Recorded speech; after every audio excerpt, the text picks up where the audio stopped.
A? Jo. Zdravím vás na dalším streamečku. Kom jdeš? Teď docháluju.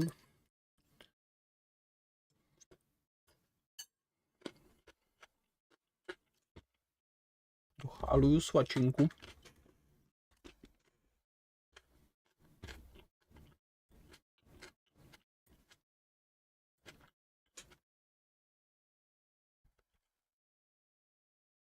Co máme hezkého na Instagramu?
Okay, oh my god. So that is going down to 0 ohms.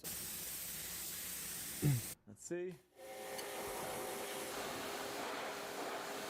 This does not look good, Alex. Welcome back to Legit Street Cars, and welcome to another Jeep video. In this one, we're going to be fixing a little bit of a lot of things on my 98 5.9 liter Jeep Grand Cherokee Limited. So this is going to be another one of my from start to finish jobbers where you guys get to see me fix everything in one video. So we're going to be doing some mechanical work, some electrical work, some paint and body work, some exhaust work, some interior repair work, some interior detail work, exterior detail work, ceramic coating.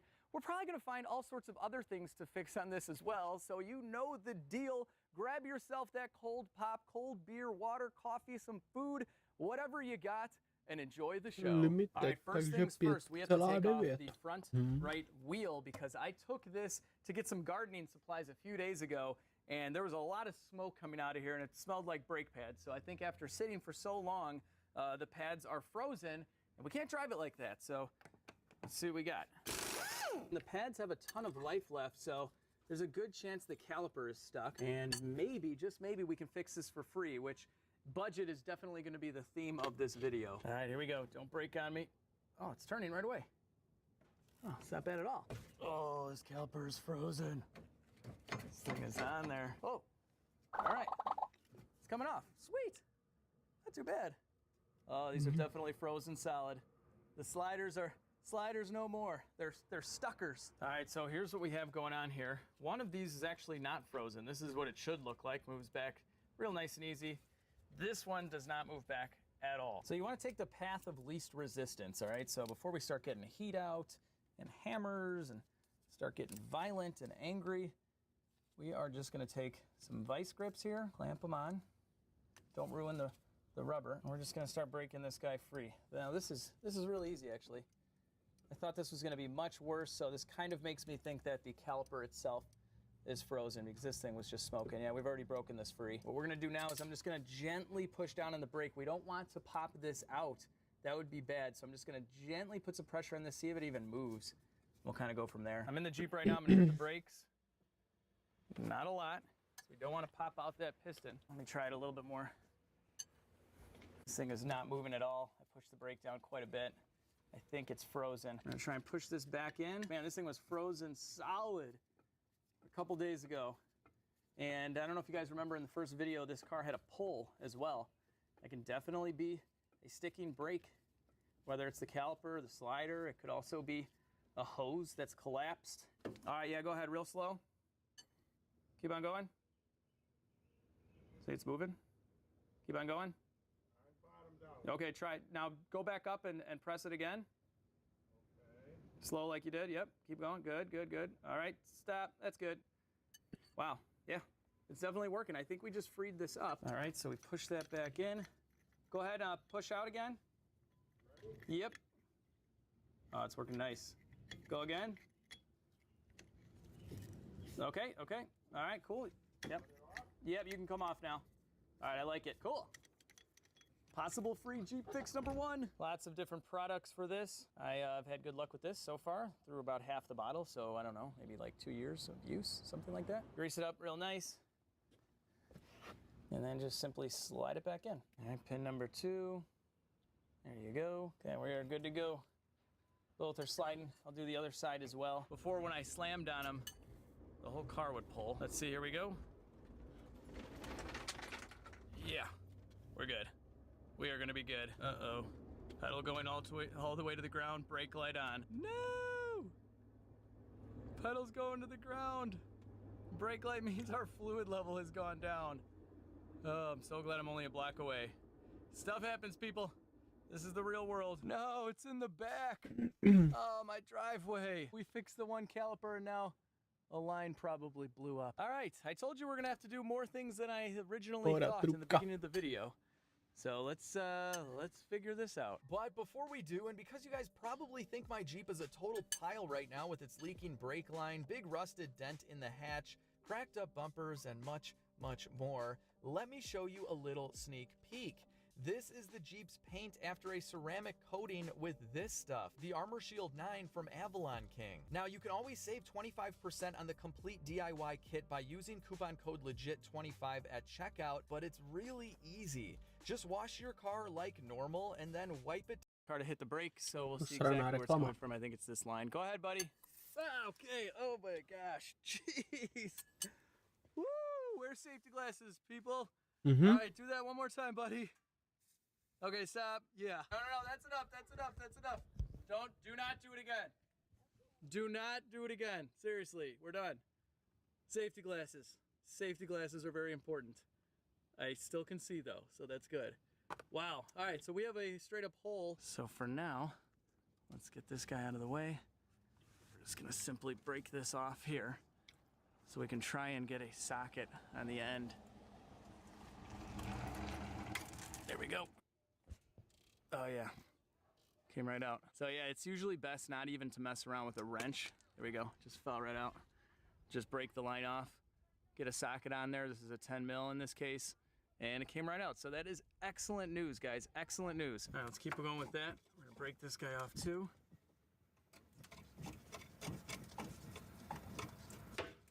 There we go. Get a 10 on the bottom of there. We're gonna get some vice grips to hold this end, and we're just gonna go ahead and try and get it off with the impact. Kind of hard to hold the other end. There we go. Awesome. It's better to hold it firmly on one end because this bracket was bending when it was bolted up to the axle housing, and it's better to kind of shock it with an impact. So yeah, we're good to go. Save the hose, and we'll take these 2 end pieces to the store, match up some line. I highly doubt they have the pre-made line from Mopar. And we'll rig something up, that's for sure. I'm back from the auto parts store, $7.50 lighter, and we have a brake line that's almost the exact same size, proper fitting, so we don't have to do any cutting, any bubble flaring. We're just gonna go ahead and screw this on, and this actually is gonna be a really easy repair. I like getting the copper brake lines as they're much easier to bend. And so we're just gonna simply thread this guy in there. I just bolted the bracket back on, so now all I'm gonna do is bend this by hand. And it's a huge advantage of going with the copper is you don't really need a bender. The steel ones are pretty difficult to do, but this is very nice and flexible. It makes a very nice rounded turn, so you're not kinking anything. And we're just gonna go ahead and line this up. It's a little bit longer, but it's gonna work just fine. All right, and here we go. Here is the new brake line looking pretty. Everything went really well, except the bleeder is frozen solid, so we gotta use some heat. Okay, so the last thing we wanna do is melt all the plastic and the rubber brake line and everything. So I like to use a little shield before getting too crazy with heat. Just be mindful of where you're pointing this. Even the shock can blow up if you get too hot. Gotta be really careful, guys. This is MAP gas, it's serious. We might be in trouble with this bleeder, guys. It is stuck. All right, I got it. Basically just more heat and the vice grips, and it is loose. Oh, that's great, guys. It's so hot right now, I can't touch it, but that thing is loose. This is gross, but yeah, welcome to Midwest type of cars or northern cars where they use salt. Yep, this is gonna thread right out. So I'm gonna go to the store again, get a bleeder, and we'll be good to go. All right, got a new bleeder. These are the biggest rip-offs. I bought 2 of them just in case, because I'm sure we're gonna break off another one. And it was 13 bucks, so these 2 bleeders were more than the brake line. What a rip. Okay, go down again. Nice. Go up, and go down one more time. And go up. All right, we're good. Thanks, pal. All right, let's try this again. And it's not pulling when we slam on the brakes. Let's hope it doesn't blow another line. No, we're good. And most importantly, the front is not hanging up anymore.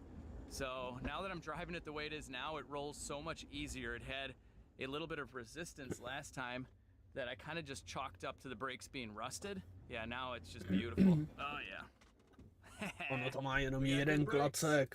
Let's move on. All right, so next up, we have to figure out why this back glass does not open for multiple reasons. First off, you gotta be able to open your back glass. It's kind of a cool feature.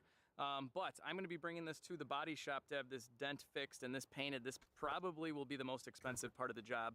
I also have both new bumpers at the body shop. They're gonna paint them. I'm gonna install them to save a little bit of money, but this is something I can't handle on my own. Normally, you would just hit this button here and it is not doing anything, so we gotta start with the basics. Let's check the fuse. So it's fuse number 8, a 20 ampere. It's this guy right there, and I already checked it, and unfortunately, it's good. So let's go take some stuff apart in the back and see what we can see. Okay, so I took this back plastic panel off to expose all of the wiring and electronics and everything that's going on here. And this is the popper. This is the popper right here. So it doesn't work, but technically it should push on this. That'll open this up. So let's see. Yeah, there we go. So now it opens. So that's good. This latch seems to be in good shape. And this does look like a replaceable part. So let's power probe it. Let's see if this is actually good or bad. All right, here's my little test rig. We have a little jumper wire we're gonna put into the ground side, and then we're just gonna power this up right to the solenoid. It's got a green light, that's good. Here we go. Yep, cool. So we know this works. We know it has the potential of working. It's just not getting power from the car. All right, so after staring at this for a few minutes, I found that there are a few switches that I believe need to see a certain position in order for this to function, and this is the most obvious, and this tells us the position of the latch for the glass. There's another one that tells us the position of the latch for the actual back hatch, and then it looks like we have a micro switch here for the handle, I believe. So we're gonna attack the most obvious. We're gonna jump this guy and see if it works. Okay, so I just have that jumped with a paper clip. And now we're gonna hit this button, and hopefully it works. And it does not work. Okay, could have a bad switch too. We could jump that as well. All right, so I've removed the switch. We're gonna go ahead and jump this guy. And no. Oh, ne, ono to má otvírací okno na 5. We're jumped. Okay, moving on, moving on. Right, so we can double check this switch by touching both of our leads to the 2 pins on the inside, pressing the button. And if I can get good contact here, there we go, there we go. So that is going down to 0 ohms when I get good contact. So that means we have continuity with the switch. Switch is definitely good. Okay, so next up, we are gonna attack this connector here. This goes to the black micro switch for the handle. And what we wanna do is jump the leads on this side, going to the body harness, and we'll see if jumping this completes the circuit. So that's it, we've jumped this here. Let's go hit our switch, everything else is connected, and see what happens. I think this is the 4th thing we've checked, so maybe 4th time is a charm. Let's see. Oh-ho, it works. We got a bad micro switch. Oh, works every time. All right, well, I don't wanna buy a micro switch, so let's see if there's any way we can fix this. So this is what I figured out. This switch is sticking. I don't know if you guys can hear this. So it needs to be in that position right there in order for this to work. So if I do that manually and then go around here and press the button, it works. I think for now, I'm gonna try spraying a little bit of penetrating oil or something in here to get this guy to go back and forth because it's just simply hinged, and it is It's a little rusted in place is all. So we're just using some metal protector. WD-40 would work, really lots of products for this. Just simply spray this whole thing down just like that. That should be enough. And we'll just work this a few times like that. Move this guy back and forth too. That micro switch just makes it so that you can't open this when the car is locked. So let's go lock it and see what happens. So I just locked it and it doesn't work. Let me try unlocking it. Yep. We're good to go. So it doesn't work when it's locked. Easy oprava, ty It krásy. works when it's unlocked. Perfect. All right, it's a couple days later and the Jeep is at the body shop and it's almost done. So there was a pretty big dent right here. That is gone. And then of course we had our dent with a little bit of rust right here. So that has all been pulled, filled nicely, and it's almost ready to go into the paint booth where we have the newly painted bumpers. Look at the quality, guys. Look at this. It hasn't even been wet sanded or buffed yet, and it is perfect. And here is the other one. Sweet.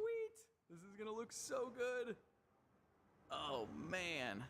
And these bumpers are so cheap, guys. You can pick these up for like $100 each new, and then spend, you know, maybe $300-400 getting them painted. So I'll have about $5-ish into the bumpers, but then I'm gonna be another like $600-700 deep for this. So I'm spending quite a bit at the body shop. I'm saving a little bit of money R&Ring the bumpers myself, but I think the Jeep is worth it. And check it out. Na merglu, no. I got a new seat bottom for the rear. This thing is basically mint. The other one has a nasty stain. And you can't have a proper 5.9 without the 5.9 specific tailpipe, so I got one of those as well. Someone chopped this off and put this guy on there. So I bought this and the seat for $100. Back at home base, and I brought the wiper arms with me. So while they're painting the Jeep, I'm gonna paint these arms. So as you can see, they're a little bit faded and some of the paint has come off completely.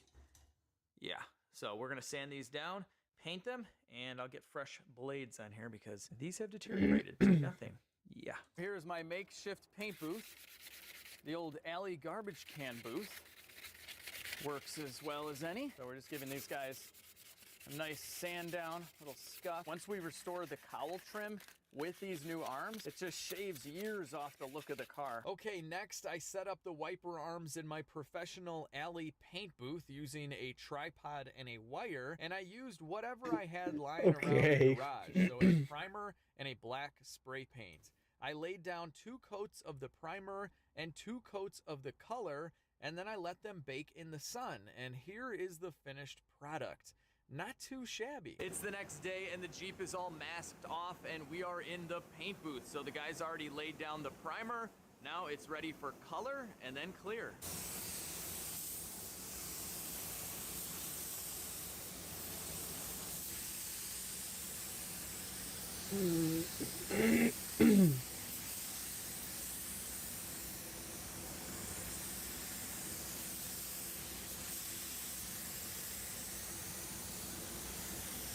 Taky se mi líbilo mít prachy na to, abych si mohl takhle vole renovovat auta.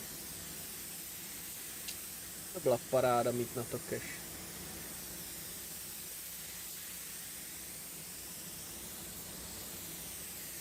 Alright, so we've let it bake in here for about 30 minutes, so now it is ready for the clear coat. Although I gotta say, this kind of matte finish doesn't look too bad.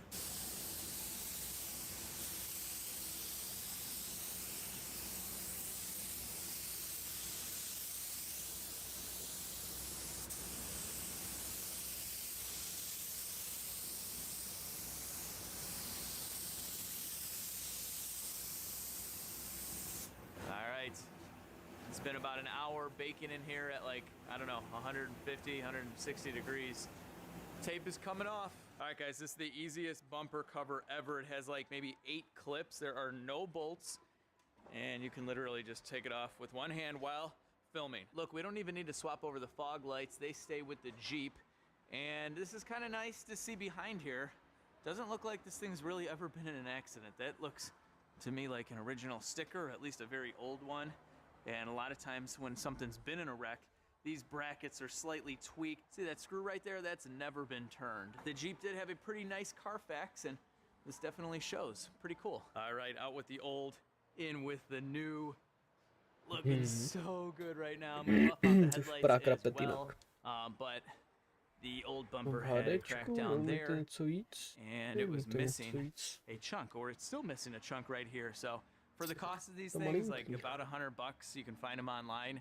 Definitely worth it just to replace it and call it a day, and then you can sub out the paint like I did, throw it on in about 20 minutes, and you're good to go. I'm kind of bouncing all over the place, but there is no time to waste. We are going to now replace this nasty little seat bottom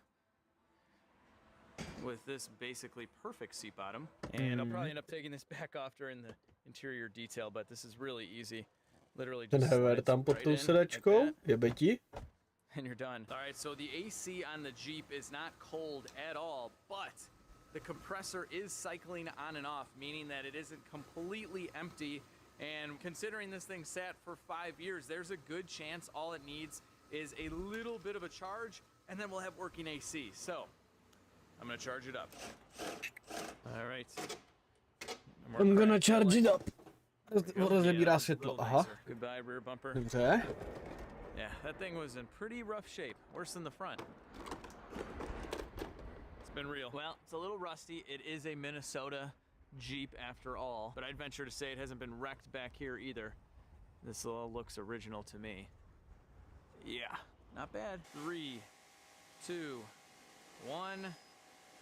Passed. Leak test passed. Awesome. You can see here we haven't lost any vacuum, and I had the leak test for I think 10 minutes. So we're good to go. Let's charge it up. 26 ounces. Here we come. Dobře. There we go. Let's see. I can already tell. Oh yeah, it's cold. Ooh, it's nice and cold. Yes, working AC in the auction Jeep. This is such a bonus. I just assumed the AC system was gonna need a bunch of work, but we are good. That was holding a decent charge. I'm actually surprised it wasn't cooler before, but this is mint. All right, one more thing fixed. It's the next day again, and we are finally ready for the detail. So excited for this. They welded on the 5.9 specific tailpipe yesterday. It looks perfect. The alignment is great. And so now, really the only thing we have left to do before washing it is removing this old guy and seeing what lies beneath. I get the point of these to protect from bugs, tam kurva někdo flying dává up on tady your to hood and hovno? windshield, but how are you ever supposed to clean in here? I just don't get it. And it just traps dirt. It's like literally a channel to trap dirt. That's probably why we don't see these anymore.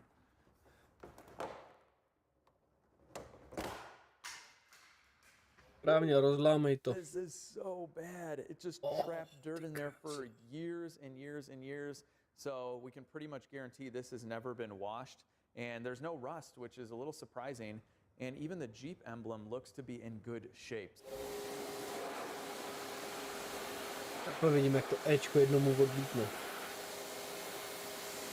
Nějaký písmenko dostat. Už bych se nedivil.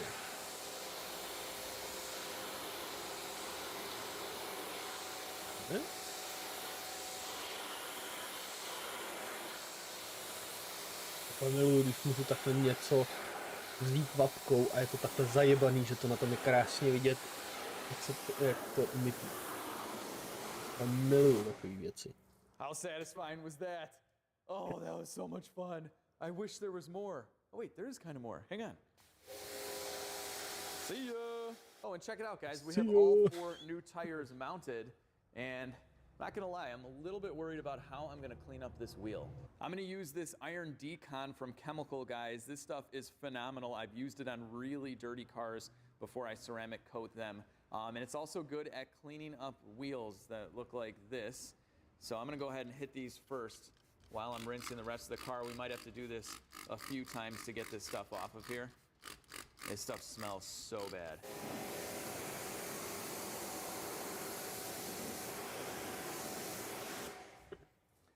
How did it get a rock chip? It had a rock chip guard.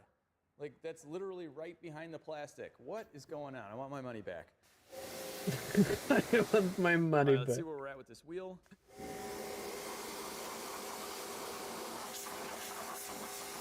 Ne, on musí jít kartáčem, kemo.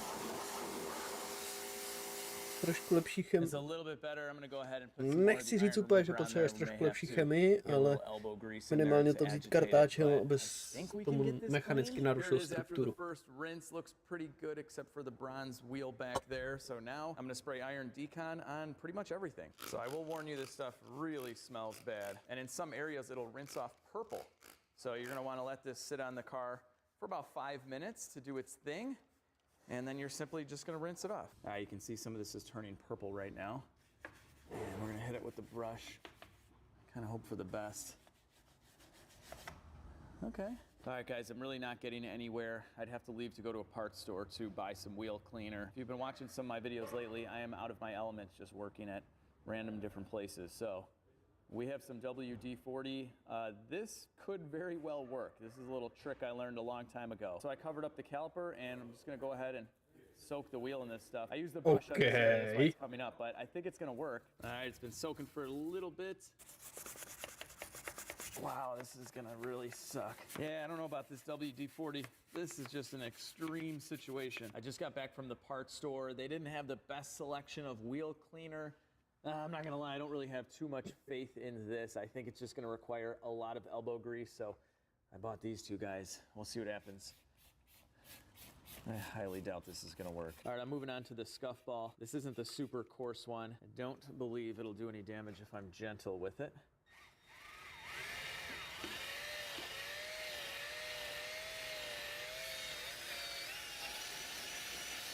Oh yeah, I think this is gonna be the ticket. Just gotta keep it lubricated, don't wanna scratch the wheels, but I don't think there's any chance I'm able to do this by hand. Oh, this is beautiful. Woo, not bad, not bad. Let's see. Oh, dobře. Oh, yes. Yes, did I destroy anything? I don't think so. Let's dry it. See if it's all scuffed up. I think we're good. All right, cool. I'm gonna scuff ball this entire thing and I'll show you the final product. So remember this? Hang on, I was gonna cut to the final product, but this is too satisfying to not show you. Watch this.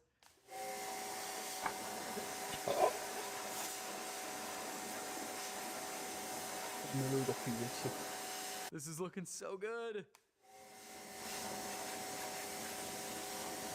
Dude, I can't believe this is the same wheel. I seriously thought we were just gonna have to end the video with me having one copper or bronze looking wheel, but this is awesome.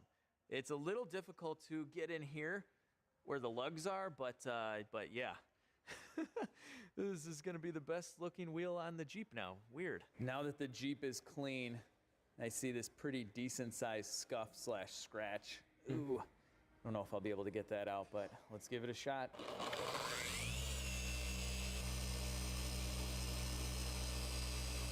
Orbitální leštička. See what we got.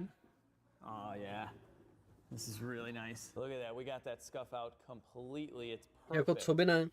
The only part that didn't come out 100% is this scratch, but with this paint color, you can barely see it. See, right in there. All right, well, I'm not gonna buff out the entire Jeep. It looks pretty good overall. This is a 120,000 mile driver after all. And you guys have seen me do like 40-hour paint correction videos. That is not what this is gonna be. I'm just gonna polish out some of the areas that I think need polishing, like behind this bug / rock art. It's a little bit more dull than the rest of the paint. We'll do the headlights, a couple little scuffs here and there, and we're good to go. Just buffed out the front of the hood and one of the headlights. And these headlights weren't too bad to begin with, but there it is before. And here is the after, so much better. And Much this better. really shaves years off your car as well, just buffing out the headlights, and it takes just a couple of minutes. This is the only ceramic coating prep step that I think you really have to do. You don't have to spend hours buffing your car. If you think it looks pretty good, then do it. So we're spraying it down with a mix of rubbing alcohol and water to remove any old wax or oils that may be on the clear coat. You don't want to seal that stuff in. So very, very easy. Just spraying this all over the car, and you're good to go. All right, the whole Jeep is wiped down and ready for the ceramic coating. Looking pretty already. We're gonna do the final reveal at the Forest Preserve, and I still have to do the Prasklý interior. okno. Unfortunately, the windshield I ordered a few days ago, it was the wrong one, so they can't do it right now, which really stinks, but I'm gonna go ahead and put my newly painted wiper arms on after we ceramic coat this trim and make it look pretty. You just prime your pad and wipe it on. Easiest thing in the world. And I like to do probably about a 3x3 or so section, and you'll get this done in no time. So this section is coated. We'll wait a minute and then simply wipe it off. All right, we got to hit up this cowl. This is so much fun, guys. Look at the difference. This is crazy. There's really no reason to get a trim restorer. I just got done ceramic coating the entire Jeep and all of the trim, and I'll show you everything when we get outside, but this is looking so good. Hang on. Take a look at this. Yes, look at these newly painted wipers. I wish we had a new windshield, but that's okay. The handles are looking so good. We got rid of our scuffs over here. Things are looking up. It's the next day. The ceramic coating is dry, and of course, it rained the entire ride home. It's like a half hour from my house, but luckily, pretty much nothing sticks to a car after it's been ceramic coated, so the Jeep is looking good. Before we do the final reveal at the Forest Preserve, stick around for that, guys. It's coming up in probably a couple minutes for you guys. I'm gonna wipe it down and make it look pretty again, even though it looks pretty much perfect right now. Oh, and before I forget, something I did off camera was the right front brake hose. So after driving it to the body shop, I did feel a little bit more heat on this side than the other side. So I decided to go ahead and do the hose. Sometimes those can fail in a way where they act as kind of a check valve and they keep the brakes applied slightly. So before, it was smoking and really locking up on me. So moving the caliper piston back and forth definitely fixed that. And now with the new hose, it's 100% perfect. All right, so this is what we're working with for the interior. It's not the worst, but it's definitely not the best either. I'm sure it's been a little while since it's been cleaned. Lots of dust everywhere, leaves and whatnot. So we can definitely make this a lot better. And something I wanted to show you was after you're done vacuuming is that you can use a little bit of Tide and water in a spray bottle and a little brush to clean most of your interior. So there are a lot of good interior cleaning products out there. I use them as well, but if you're on a budget and because this stuff smells awesome, you can use Tide. So check this out. A little bit on the brush. You don't need to go too crazy, and this stuff smells so good. And we'll just do top to bottom here. Don't worry about the switches. If you go gentle around them, you're not cramming water down them, you're gonna be good. Oh, I wish you guys could smell through the TV or the phone or the tablet or whatever you're watching this on. Love Tide. And we're gonna use this on the carpets as well, and we'll just vacuum it right out of there. Let's give it a little wipe. If you have an air gun, you can blow this stuff out too, right into the microfiber. That works, but if you don't, it's not a big deal. It'll just take you a couple minutes extra. And there you have it, a perfectly clean Jeep door panel. So we're gonna continue with this pretty much everywhere. You don't necessarily need to scrub the dash. These usually wipe away pretty easily. And I'm just using a little bit of Tide on this rag as well. But in areas like this, Tide works wonders. And these brushes are amazing. Yeah, like 3 of them for less than 10 bucks.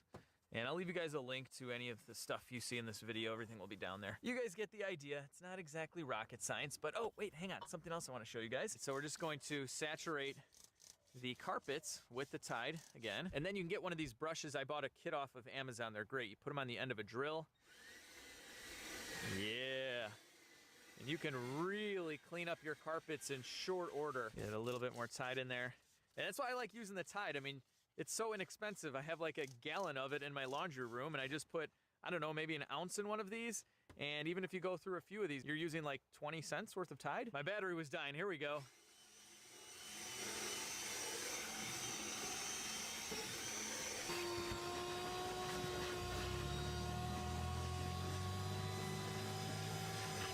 All right, I'm not the best at making the detail lines in the carpet, but I know for sure this is clean. So I'm gonna go do the rest of the interior, and then my wife's coming out for her part, the seat. Do you guys remember what the back of this thing looked like? If you don't, here it is. It was disgusting. And now I just kind of want to like curl up and live back here. This is great. Hey, how's it going? Not good. No? No, this does not look good, Alex, at all. It's a pretty big rip, isn't it? Well, yeah. Can't you just replace this seat like you did with the back? I'm on a budget. It's a budget build. Can you afford me being out here all day? No, not really. Okay. How much does this seat cost if you... Probably 100, 120 bucks. Alex. This isn't gonna happen, is it? No.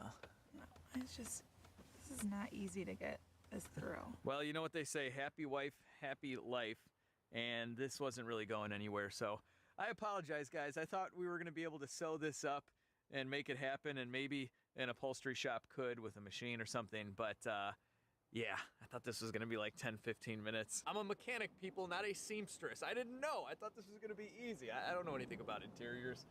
So anyway, if you guys have a seat bottom for a 98 Jeep Grand Cherokee in black or charcoal, I think, comment down below or email me at legitstreetcars@gmail.com. I will buy it from you. Aside from the seat, here is the interior. So the dash on this Jeep was in excellent condition. So are all the buttons and switches. And this looks so good now. And we have the radio, looks great. All the white on the buttons isn't gone. And I used a little bit of leather cleaner as well. And the seats cleaned up very, very nicely. And these are some of the most comfortable seats around. Back seats looking good as well. Everything is nice and clean. And if you guys remember in the first video, the trim around the sunroof was falling down. I fixed that as well. So overall, very, very happy with the Jeep interior. As soon as I get that seat bottom, man, I wish I had that seat bottom. This is gonna be perfect. Well, I don't know if you guys remember what the 5.9 looked like when it showed up to my house just a few weeks ago. $750 from the auction. Most people considered this junk, abandoned for 5 years, and here is where we are now. I am so proud of this little SUV. It has come such a long way in such a short amount of time, and I've had a blast working on it. I'm glad you guys have been enjoying the Jeep series. Yes, this looks so good. We have some Cooper tires, $350 shipped. We did a lot of budget repairs on this. The only thing that kind of cost me a little bit of money was the bodywork. So I know you guys are probably wondering, what do I have into this Jeep? It's a clean title Grand Cherokee with 119,000 miles, and now it looks like this. Well, I have about 3,700 into it, so an okay deal. This isn't gonna make me a millionaire or anything like that, but I'm pretty happy with it. It's not perfect. It's a nice driver. It definitely still needs little things here and there, and it is a Minnesota Jeep, so it's not perfect underneath as well, but I don't want that to take away from just what I'm experiencing right now, which is my very own 98 5.9 liter Jeep Grand Cherokee. I've wanted one of these ever since I was a kid. My friend had one in high school. I loved that, and now here is my own, and his was the exact same color as well. So this thing just brings back a ton of awesome, awesome memories. We took road trips in his 5.9. We did everything with that thing. Some things I'm not too proud of, but he still has it, and now I have one too. I can't wait to show him. I'm just, yeah, I don't know what to say. Look at this thing. Look at this.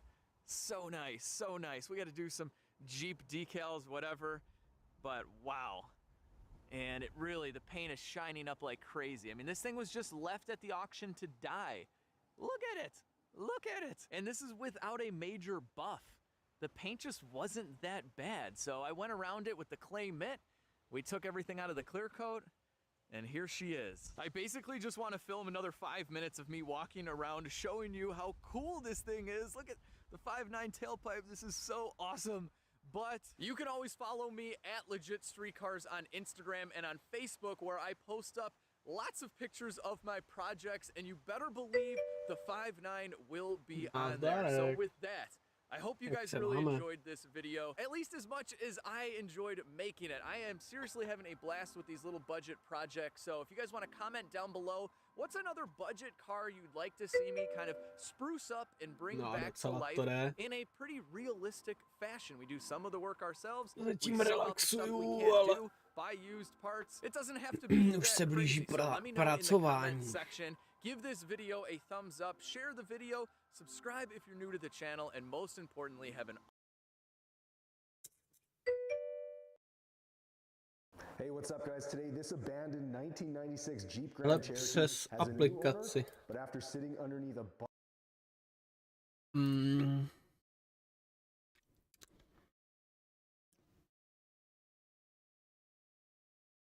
Takhle to vypadá, když si to nastavit. A Jinak je to...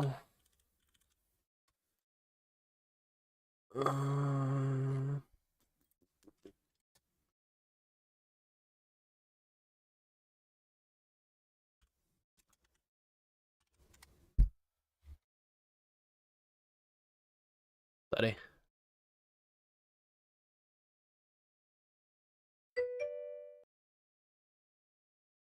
Jo.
Bunch of trees for nearly 5 years.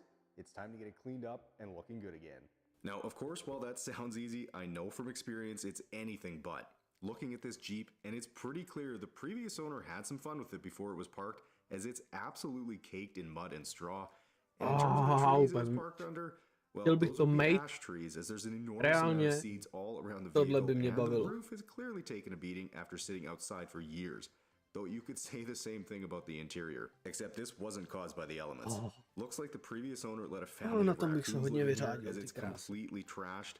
If I can get this Jeep looking close to brand new again, it will be one heck of a transformation, so make sure you subscribe to the channel and stick around because you do not want to miss this one.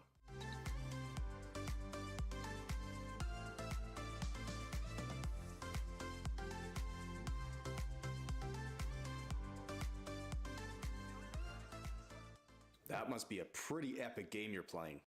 Don't look at me. Mitch is the one who plays. I'm watching yoga. That's right, guys. I'm excited to announce War Thunder as the sponsor of today's video, as it's the most comprehensive vehicle combat game ever made and is available now for free on PC, Mac. Chodź do picia z Fartandrem. No. All right, well, before I start with the pressure washer today, I think it's going to be quite a wise decision to take care of as much of these ash seeds as I can so they don't just all end up in a wet, sloppy mess on my floor here. So I'll grab what I can now and then just blast the rest out.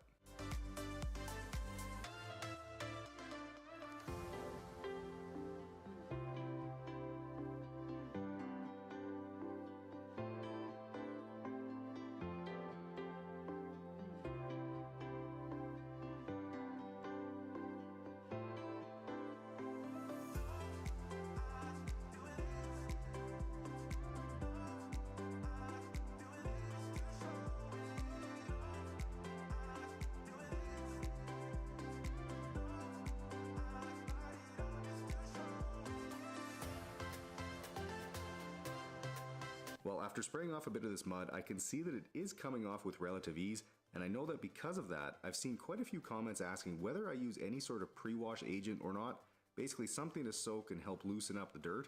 And while the answer is almost always no, there have been a few times where I've needed to use all-purpose cleaner and even degreaser as a pre-soak before using the pressure washer, though more often than not, my pressure washer is powerful enough to cut through even the most stuck-on dirt.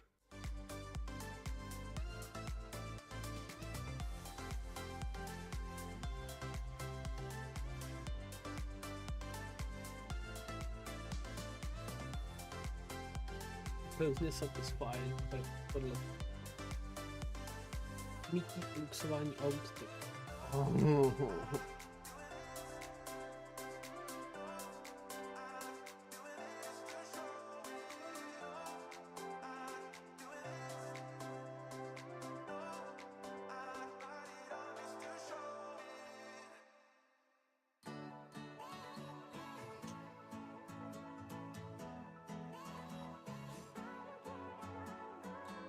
V mém případě třeba luxování auta znamená sedačky ven automaticky.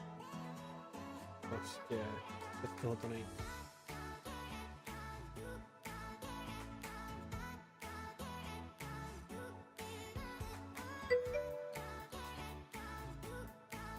No vidíš to.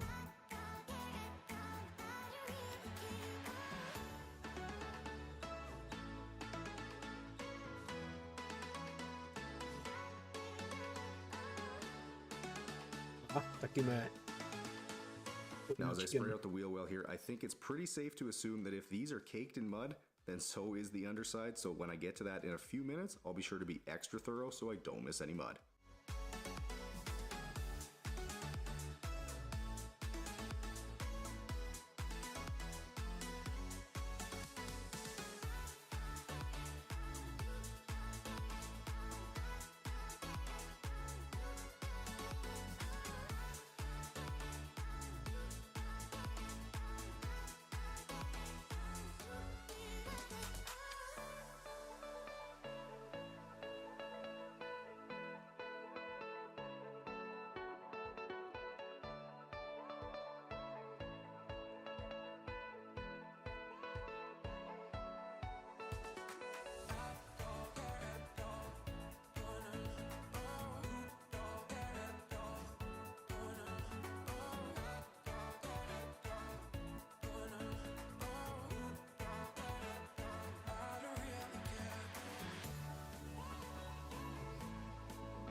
Okay, as I work on removing the mud in the front wheel well here, you can probably see just how much is sitting on the floor at this point. So if you were thinking that it must take a bit of work to get that cleaned up too, well, you'd be right.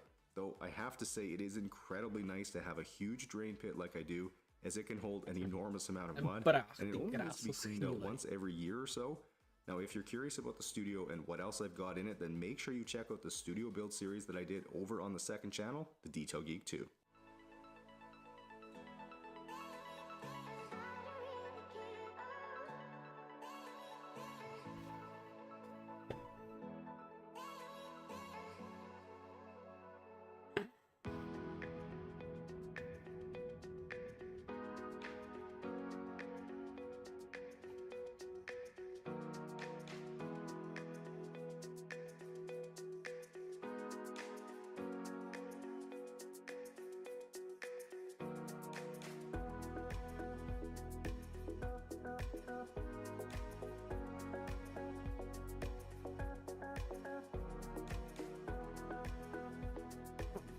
Tady u toho nemá tou mapkou nic moc, co jako tam zkazit.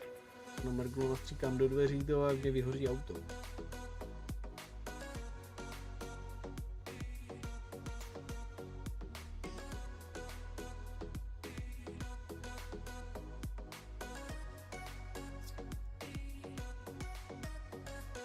Next up, I'll get the whole Jeep covered in some of my Detail Geek Mega Foam, which produces super thick and luxurious foam, which I'll then use with my detail brush to agitate in and around all the crevices around the vehicle that my wash mitt wouldn't be able to reach.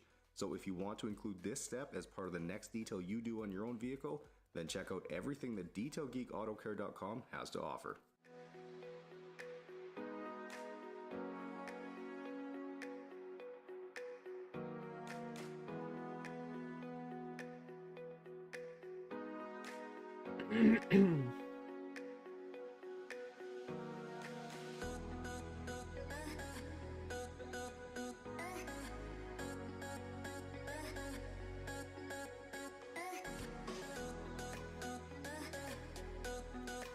Plně si nejsem jistý, že bych chtěl, aby mě někdo takhle vole naplácal aktivku na auto a pak ten bordel pod tou aktivkou rozšudlal hadrem. Nejsem jistý, že bych mu poděkoval.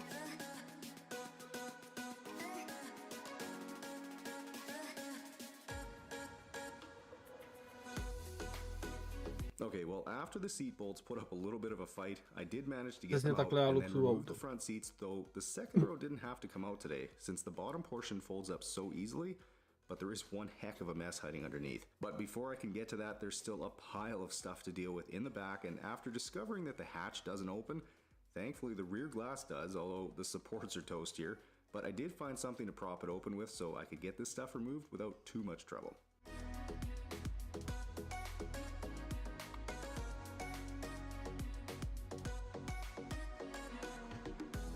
A proč ty dveře neotevře zevnitř?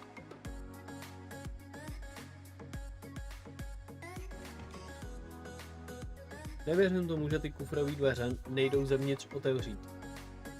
Absolutně tomu nevěřím. No sice jsou elektrický, ale i tak jdou určitě otevřít. Normálně.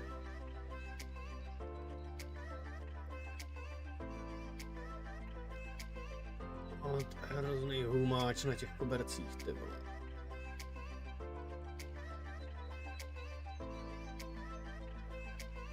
A nesnáším, ty vole, když málo takhle zamrdaný Starting all this koberce. colorful debris here, and I'm not certain what this is, but I do have a pretty good guess, based on a previous vehicle that I did. Now, if you guys recall, when I detailed the abandoned 1986 Subaru XT Turbo a few months back, shameless plug for that video if you haven't seen it yet, you really need to watch it.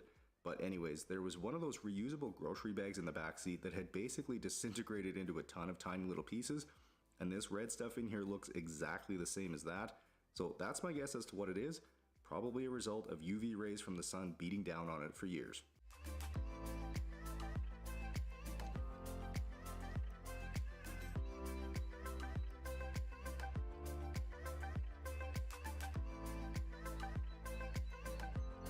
Já vždycky chytím auto po někomu, kdo to má takhle zamrdaný podobně.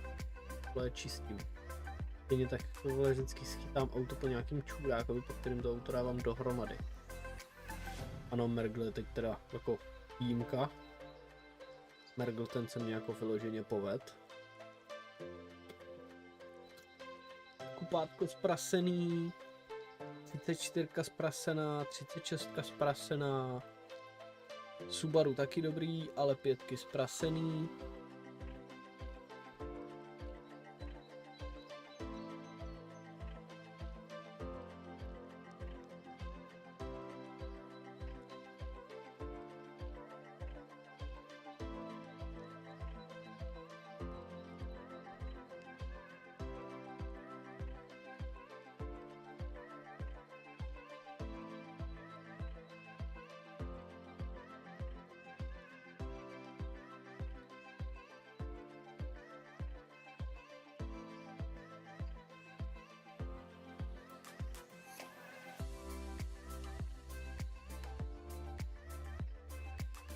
Here's the driver's side now, and you can see once I get all this sucked up, there's some pretty gross stains in this carpet, so I have definitely got my work cut out for me when I start extracting, but based on the age of this vehicle and the fact it's got some pretty decent quality carpet in it, I'm hopeful that I can get it looking really good today, despite what it looks like right now.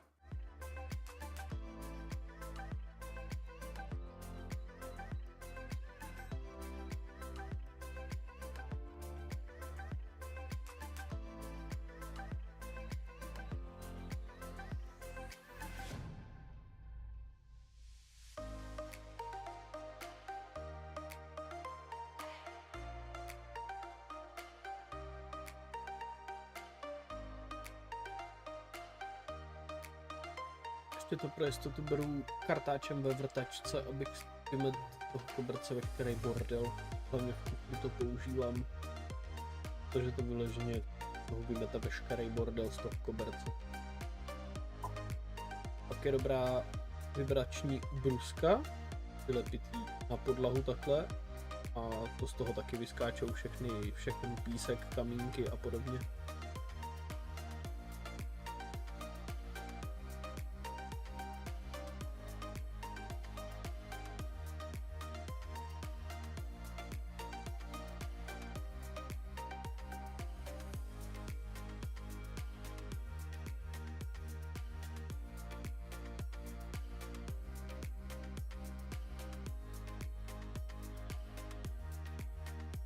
No, já si odskočím. A hned jsem tu. Odskočím si přiložit. Takzvaně.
I'm here.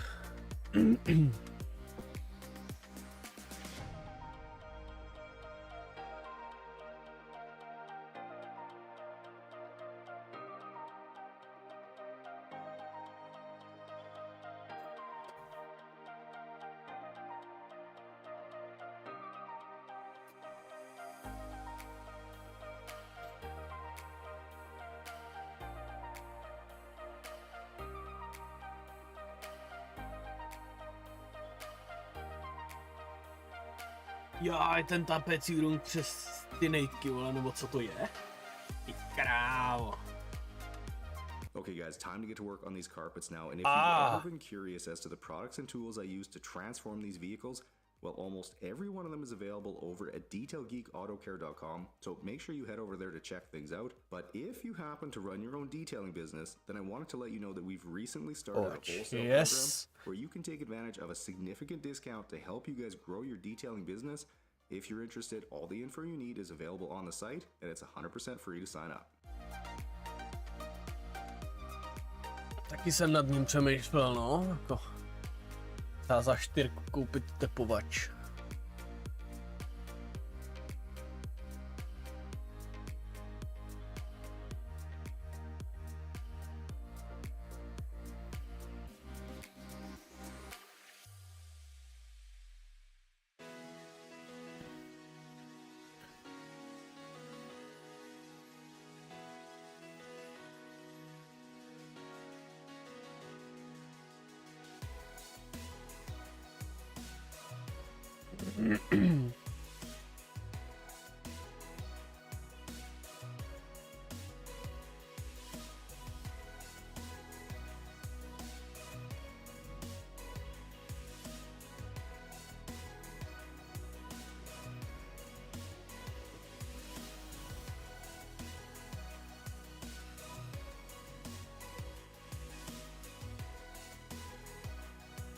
Now as I hit these nasty stains with the drill brush, it does look like I'll be able to get most of it removed, though when I come across an area like this one where it's not quite perfect after the first round, I will also hit it again to see if I can't get it looking a little better, as I'm just not the type of person to quit early without putting everything I have into something.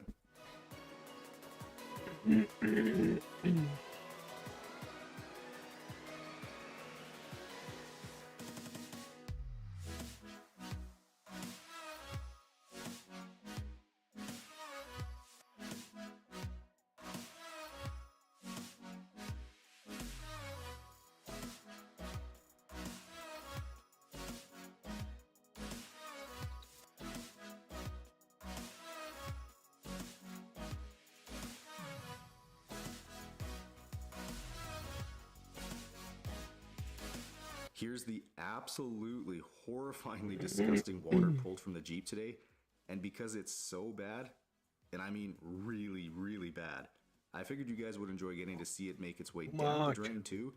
This might be the nastiest water dump ever.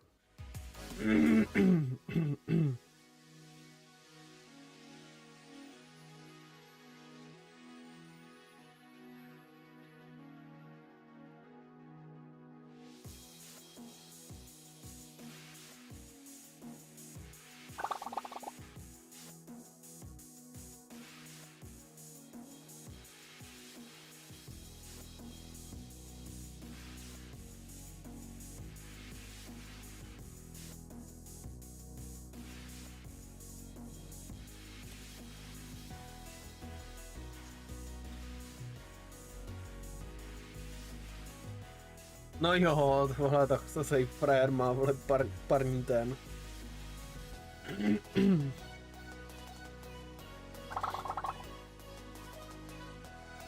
A to, tou parní píčovinou bych možná dostal ty sračky z volantu.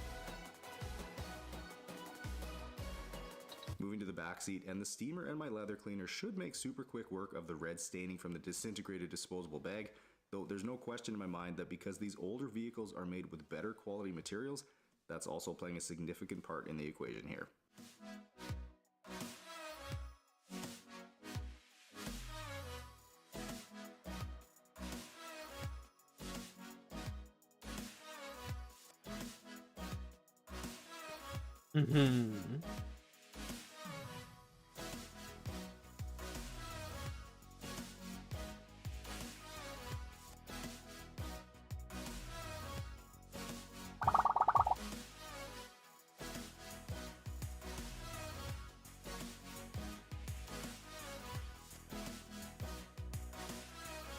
Now, as I get some leather conditioner applied to these seats, I wanted to give you the little bit of background I do have on this vehicle before I finish up this detail.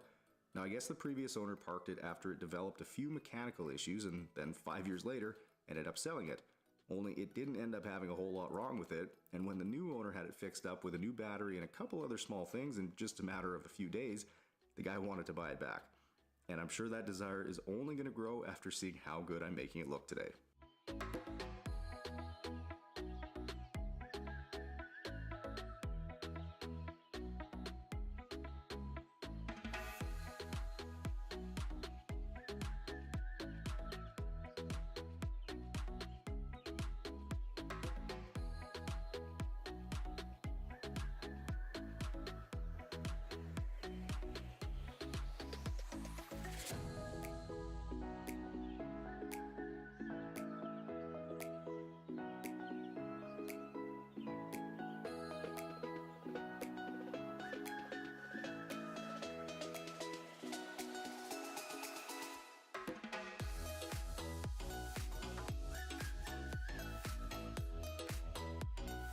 Takový nejsem žádný detailer, ale...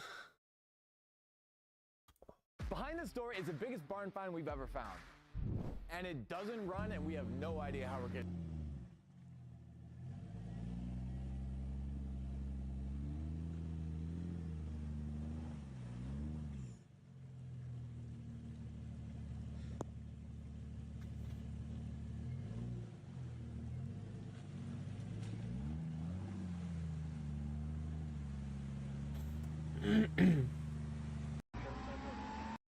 Behind this door is.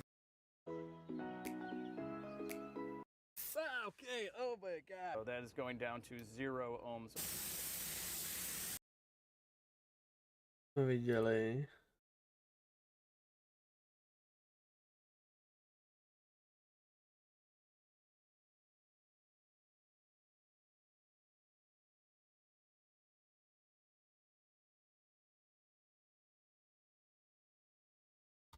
if you're anything like us, riding down these old dirt and gravel roads, you can't help but wonder what. Short bed though, the patina. I know a lot of people don't like patina, but I think this one's gonna be really cool. Jakože angličtina je dobrá, ale ty pičko, v češtině by to asi bylo víc.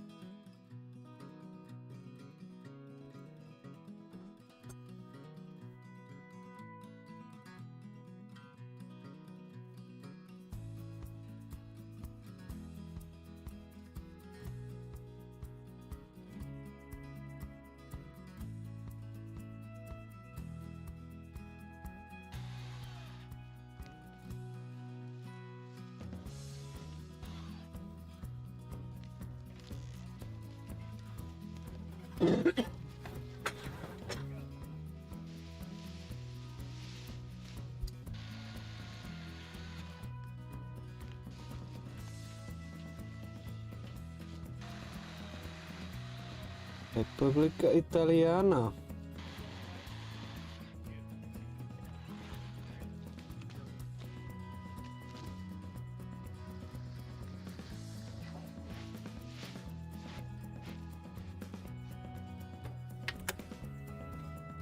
Mě teď kurva zajímá.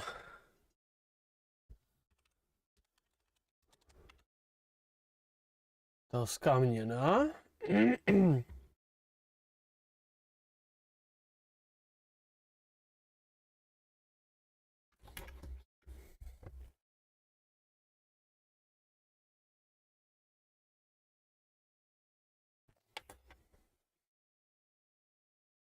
Kašně italskou liru. Nevím, ono. Bude.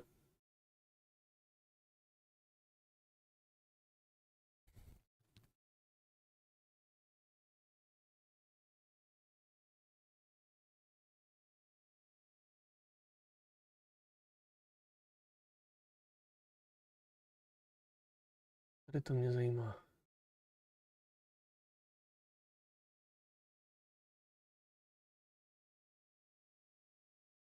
Eta.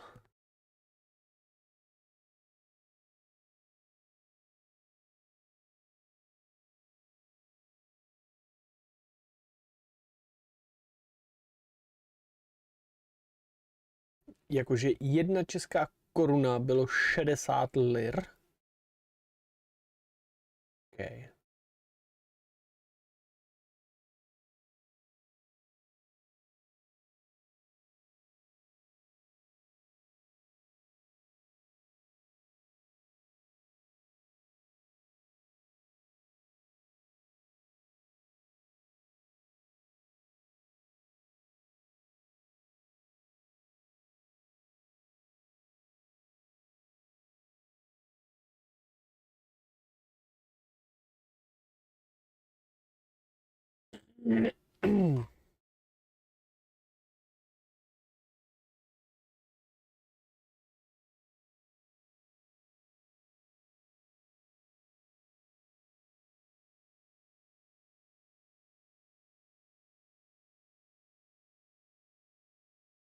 Ne.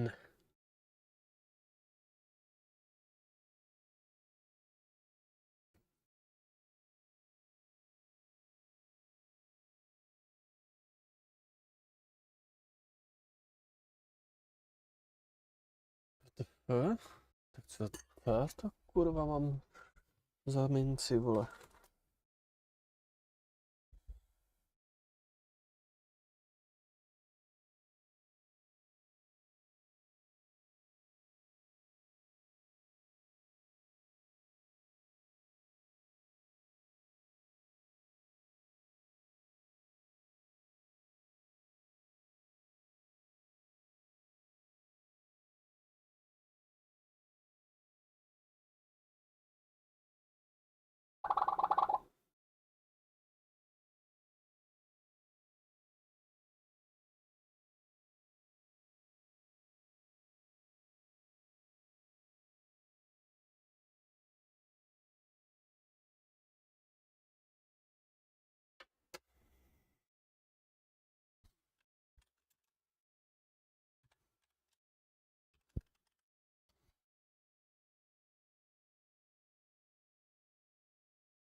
Je jakože 500 lir, jo.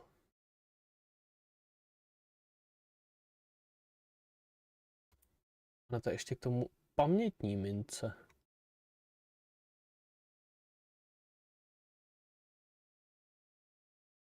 Jo.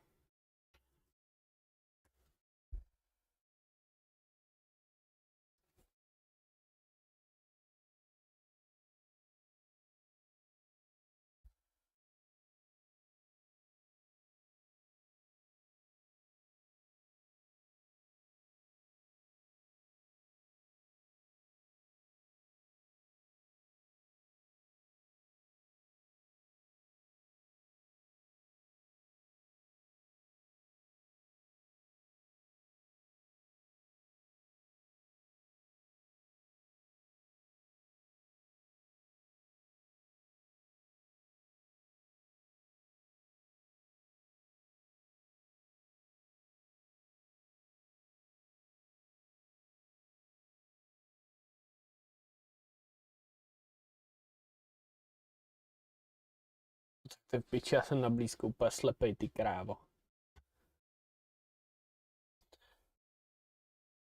Jako na dálku vidím dobře, ale... No mě je zle. Dobře, když si tady... táhnu ty brejle, co mě předepsali.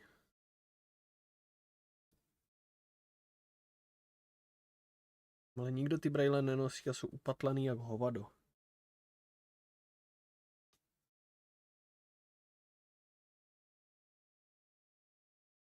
Přitom to není tak dlouho, co mě měřili zrak.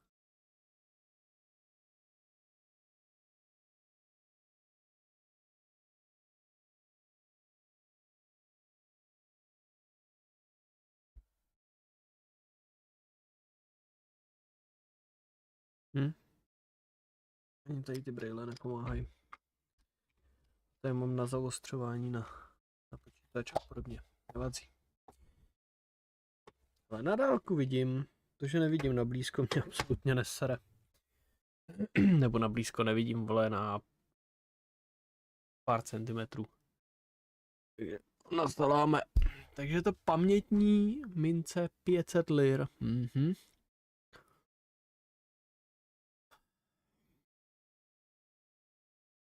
70 let i stat.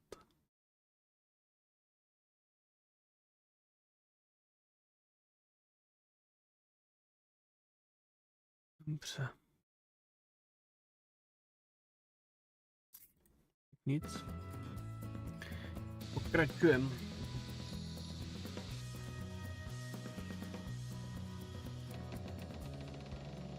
Ježíš, to kolo v zemi? Špečíjeme. We are gonna have to jack this thing up and shift it over before we try to air that tire anymore. Are we gonna? That's 3 for 3 taking air.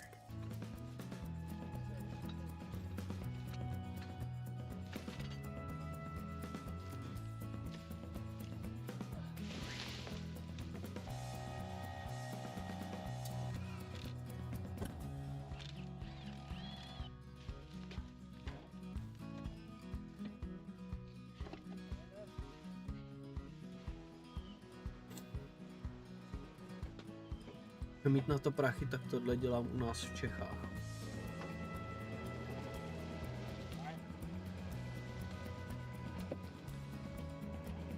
To zadní náprava za tuhle, čo ti jebe.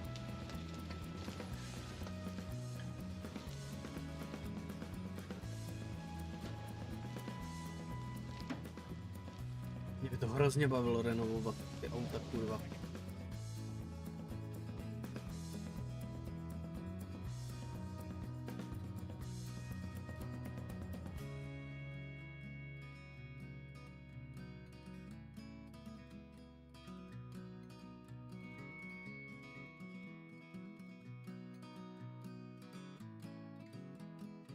We are back and excited to dig into this thing. With that being said, as filthy as this truck is, especially the interior, no doubt this thing was being used as a shed.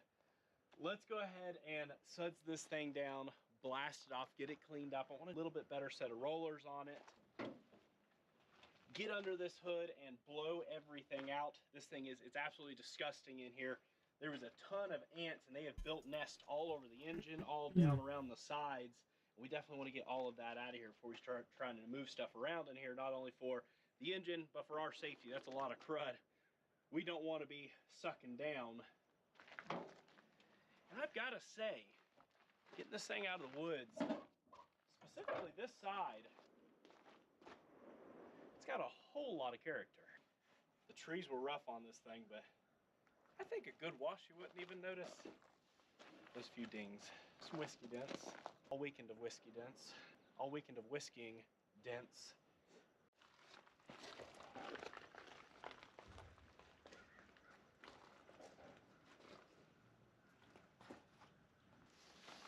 Gross.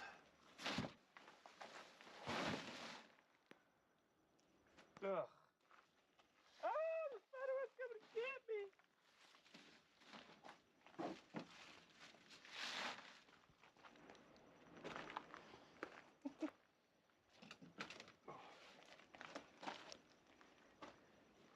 Got an extra half quart of oil for this thing.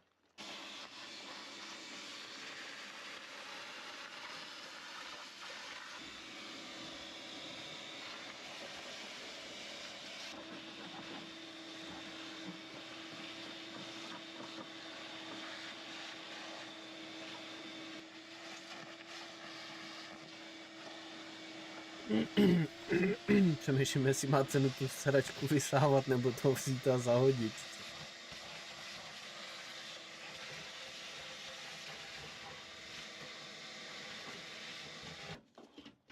Man, fresh can of brake fluid. Let's top this thing off.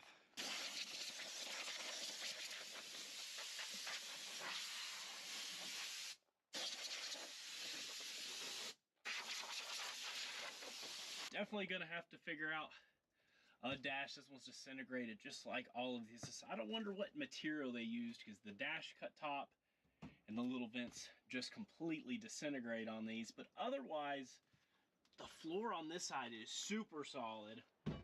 This side's really solid other than one little spot around the drain right here. And otherwise, with the exception of cab corners, it's a kind of a crazy clean cab. A Dodge or even any truck of this kind of age.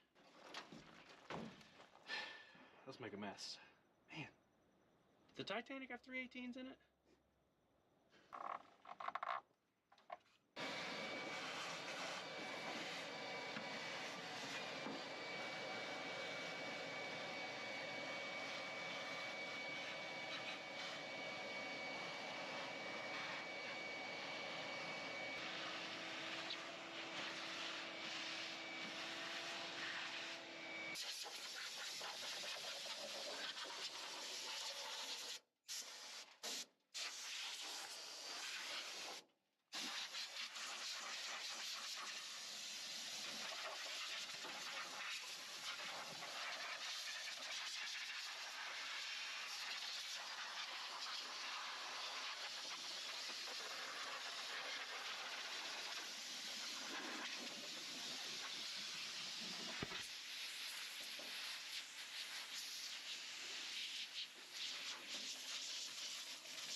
Hodně naředěná pivka, ale OK.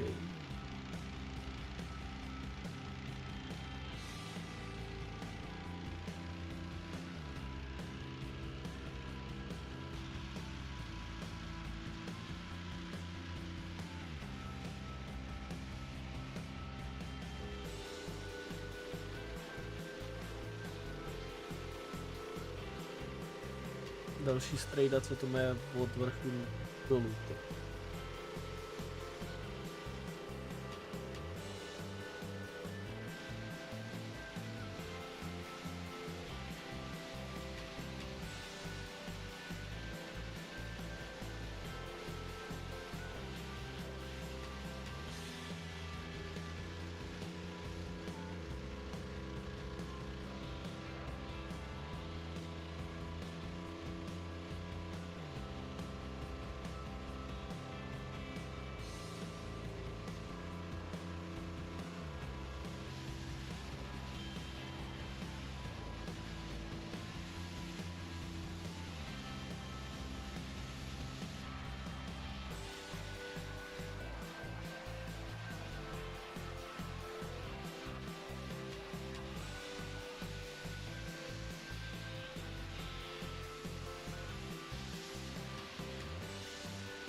Otázka je, jestli to takhle, jak to je, tak jestli to nezalakovat.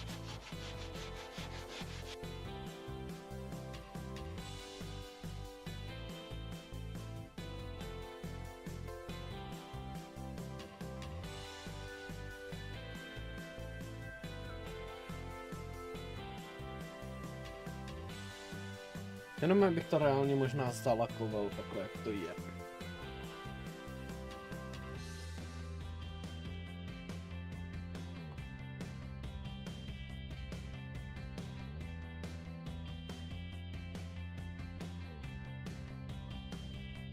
It looks a lot different than it did. I do really dig the blue and the red primer. We blasted it all down. We went over everything with a magic eraser. The spots we couldn't get too harsh with the pressure washer. Then we went over everything with Scotch-Brite. We used the gray because it's nowhere near as invasive as a red one would be.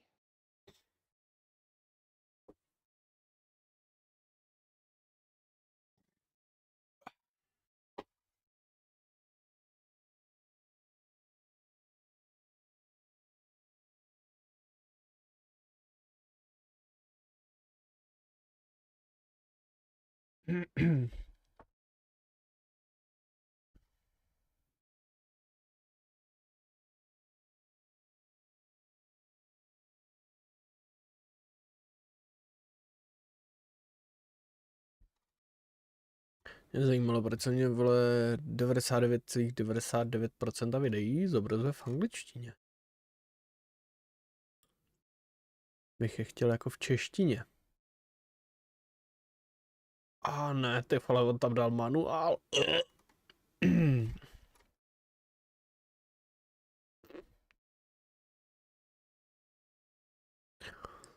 Nechceš prostě, ty vole, v takovým autě.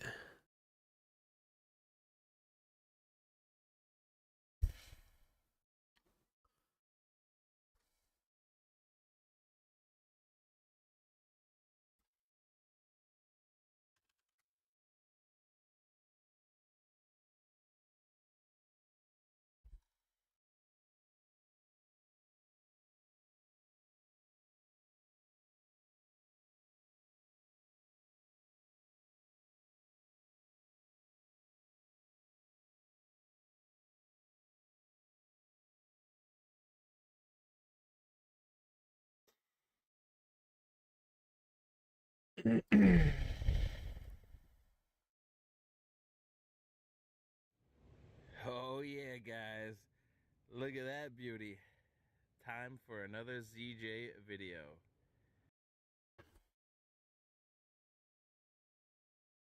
Hey, what's up guys? I'm Dan H and welcome to the project. Today I'm out here with my 1998 Jeep Grand Cherokee. You know him as the General Grievous. And right now I'm gonna give you all the things I love and I hate about this ZJ. All right, guys, so you're probably watching this video right now because you are ZJ fans as it is, and if you've been following my channel, you'll know that I did a love and hate video about XJs, particularly that way down over there. Well, you guys know I don't hate anything about Jeeps, really. I gotta pick them apart because I'm a Jeep owner and we've all been through it. We know what's good and what's bad about these vehicles. So now it's my turn and I'm gonna pick apart this ZJ. You guys know I love this thing. Quick backstory, I got this baby for free in 2019. It was about March and I was approached by my brother's brother-in-law. He said he was gonna scrap it and asked me if I needed parts from it. So I said, I'll just take the whole thing. So I got a free Z. It had been in a collision. I rebuilt the front end and it's beautiful and I love it. So let's dig in.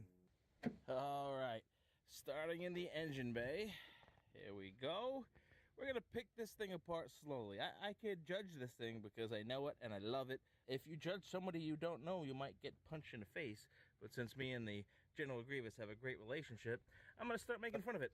So this washer fluid tank, General Grievous have a great. Přesně tady ta skurvená trubka. Je to první, co bych zrušil. Jenom z toho důvodu, že to je tady od ventilového víka, odvětrání a mlhovina olejová jde zpátky do sání a jde to do spalovacího prostoru. Takže emise plus, výkon minus, zamrdávání motoru plus, kamin, takže tohleto je první, co ruším u víceméně každého auta. Teď akorát u Mergla to ještě není zrušený, protože tam je jakýsi čidlo a nevím, k čemu to je. Takže tak. This washer fluid tank is crazy because it's got a little bubble right here. I don't know if this is for extra volume. Let's go find out. Here we go. We're gonna add some more of the blue. And let's see what happens. Hopefully I proportioned enough for myself. Alright, here we go. Yeah, we're overflowing right here, baby. Look at that. This thing is at max capacity, and this whole bubble is still empty right there. Please, tell me why this was designed this way. Did the engineers consult physicists that said they needed a certain volume of air for pressure in this thing, or else the motors wouldn't work? I don't know. Your guess is as good as mine. Somebody please let me know. But case closed on number one. And here we go. On a positive note, I really love the layout of this engine bay. We got the 4.0 in here. This Jeep was incredible. It had the solid tried and true 4.0. It also had the 5.2 V8 with some power. And in 98, this thing blew our minds with the 5.9. The good old 9er in here broke all the records. Fastest SUV on the planet for many years. But this is fantastic. Great layout over here. I love how the battery is squared up with the Jeep. Something just rubs me wrong about the XJ battery being sideways. That's because there's no room in the XJs. But this is designed pretty well, and I love it. And honestly, my favorite part about this engine bay is this cowl area right here. And of course, these hinges is aces, holding up the hood with no hood support needed. This is the best. I love it. All right, let's get in this ZJ, and right away, I will show you another thing I hate about this ZJ. I hate these hinges. These hinges wore out so bad that the door was just hanging off. Well, that's not good. And I can't really blame ZJ specifically because most vehicles 25 years and older will have saggy door hinges. That was kind of a pain to fix, but I do think something that is more specific to this ZJ was this door striker area. This thing is horrible. Oh my, this is cracked right here. This weak part of the door just crumbles. Anybody who has a ZJ with a saggy door, probably has a smashed up striker area. This thing I got on Amazon. This plate is the fix. Put this in, made a video about it. Hope you enjoyed it. So check out that video, fix your ZJ, and it could close like this. So that is fixed. That is another thing I hate about the ZJ. But moving in to another thing I love about the ZJ, these seats, these comfortable seats. This whole interior is just sexy. It's plush. It's one of the best interiors I've ever sat in. So let's move it inside. All right, so the comfortability, is that a word? The comfortableness, the comfortability of this ZJ is second to none. Great interior, it's awesome. But one of the most outstanding features that I absolutely love is the heated seat button right in here. This little switch, if you flip it on, it will stay on. So as long as the Jeep is on, your seats will be heated. Unlike the XJ, where you press that button, if you shut the car off, the heated seat will go off. This stays on as long as this button's on. And the benefit of that feature is if you have an auto start or remote start on a cold day, if this button remains up, you start your car from your bedroom, the seats will start heating immediately. Now if you have a remote start on an XJ, like I do as well, Vystartování, tak se ti vyhřejí sedačka. come into it, your seats will be ice cold, and you'll have to press that little button right over here. This has an excellent design. I would love to carry this type of feature over in all my vehicles, so I don't have to press that button every time I get in. I guess new vehicles, they just automatically sense how cold it is and will heat your seats as soon as you press that little key start button. But this is 1993 technology, and they knocked it out of the park. I absolutely love that switch. All right, I'm sitting here roasting. Let me open up these windows. Elektrický okýnka, ty vole, v 93. do Windows it píči. down, and let me crack this sunroof. Oh, this way. As I sit here sweating in this ZJ with this sunroof cracked open in the vent position, I hate this sunroof. And again, I don't know if it's just the era or the age that this was made in, but this sunroof sucks at 25 years old. I'm sure, sorry, I'm sweating. I'm sure that when it was made, it was great for the first decade or so. But when this thing fails, it's a nightmare. I just filmed a video of me attempting to fix this sunroof. I actually had to replace the whole thing because all the plastic pieces in here, I don't know if you can see it, I'm sorry, but this whole track is plastic. And sun plus plastic equals brittle. And if this thing gets jammed up or stuck and you try to move this sucker, the plastic just shatters. I do not have time for this. So the track was busted, and I got this new or replacement sunroof from somebody on Facebook. It sat in my garage for about 2 years. I finally just put it in. It's almost going to be 3 years and a couple months since this was busted. I put it in, and the sunroof didn't work. Nope. I did some digging, and I found out there was some major manufacturer flaws in this thing. And that's happening on both sides.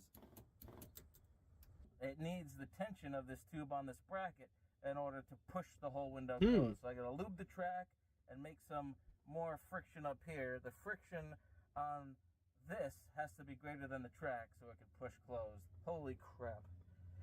Now, I'm not sure the technical terms for these things, but the tube that holds the coil that gets pushed by the motor, which slides this thing on its track, well, the tube is held in place by these, I don't know what to call them, flanges, but whatever they use to mount that thing to hold it solid, it looked like a dab of JB Weld. Now, 25 years, that stuff just broke. And when you open this thing, it basically ejected the coil or whatever. The regulator ejected it right out from where it's supposed to be held in firm. And that just bounces back and forth, and it makes this thing not slide. So I fixed it as best I could. I got this thing to slide closed, this new one to slide closed, and it actually closed. It even popped up into the vent position, and now it opens and closes in the vent position, but it will not slide back, which is fine by me.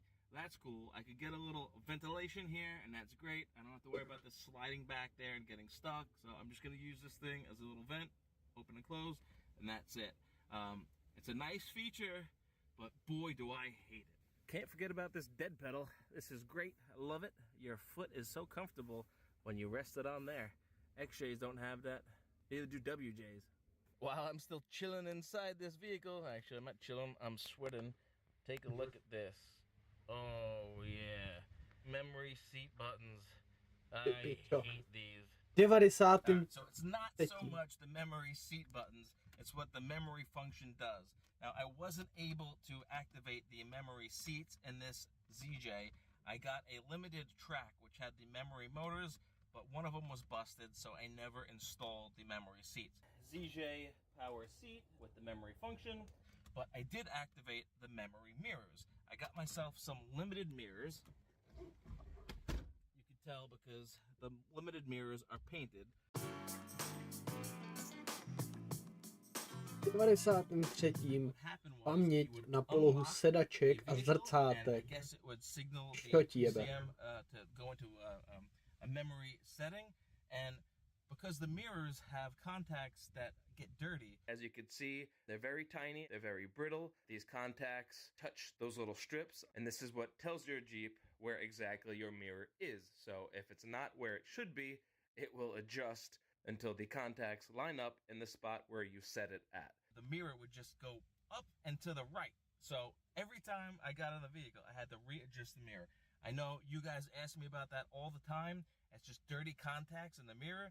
Watch my video, you will see how to take it apart and fix it, but that drove me absolutely banana sandwiches. I couldn't stand it.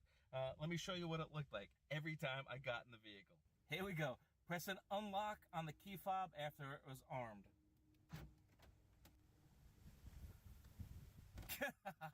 That's annoying.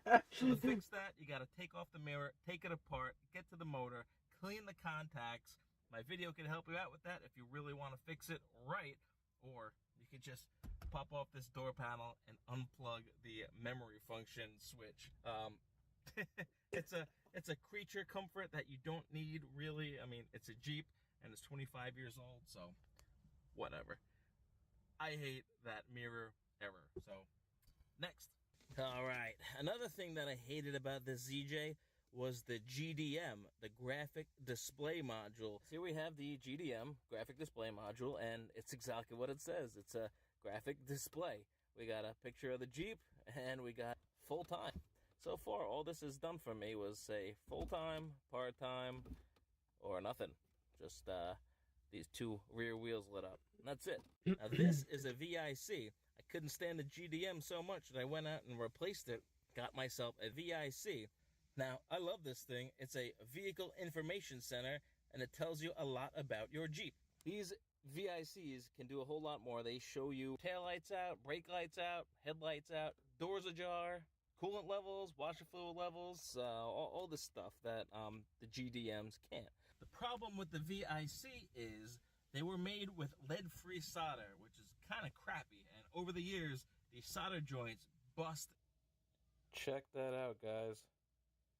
Right there, you can see, I think that is the ground pin, and the solder joint is busted.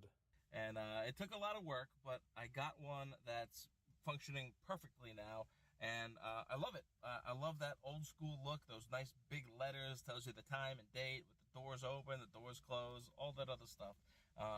There is a very annoying problem. This bad boy.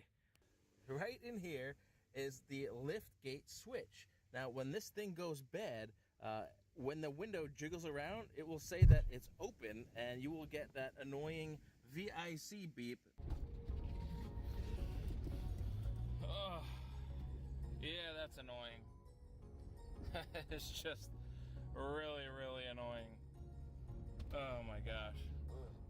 Well, the beeping sound is making me hate the VIC, and the lights flickering on and off is making me hate drive at night. Pane, nechceš, když jedeš v noci, aby ti to tam blíkalo ty píče, jak diskotéka pokaždý, když ti zahlásí chybu spínač na tom na okně. What this will also do will set off your alarms at night. When the lift glass is closed and you arm the vehicle, if you have a stormy night and the wind wiggles your glass, it is going to set off your alarm and drive you crazy. And while we're on the subject over here, I just love this flip glass. It's amazing. Gives you ventilation, gives you access. It's great, can't beat it. It was brilliant that they put it on a ZJ. I love it. It may trigger alarms and whatnot, but that's neither here nor there. It could be a GDM problem or a VIC problem. It could be a flip glass problem. I don't know. Let me know your thoughts on the flip glass and the VIC. Love it, you hate it. It is amazing when it works properly. Go figure, guys, right? As we get one more look at our VIC, go ahead and close that door. Check this out. Here's another thing I hate about this ZJ. We're going to turn this vehicle off and take out the key, right? Watch this. Off. Key out. Right. Wrong. It's still on. Oh, yeah. Look at this. It's not in the off position. This is the off position right here in line with this nub. That's when you're supposed to take your key out. A lot of times you can over rotate and this is out. Something's wrong with this tumbler. Now, it's probably not just a ZJ thing. It's probably just a Chrysler tumbler issue, but this little key problem caused a whole lot of problems, and I'll explain why right now.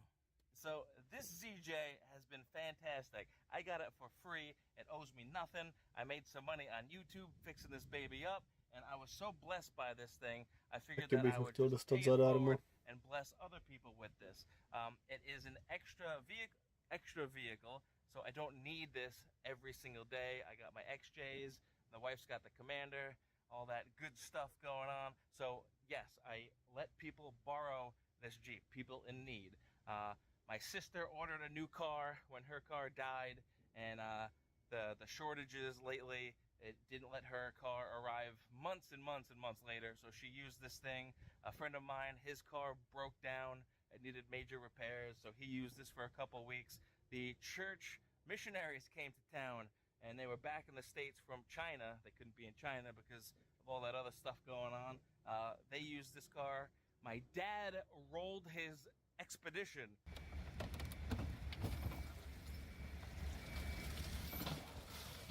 So while his car was smashed, and while we were building WreckJ for him, he used this car. My brother came up from the military. He came home. He had stuff to do on the base, so he used this thing when he was here.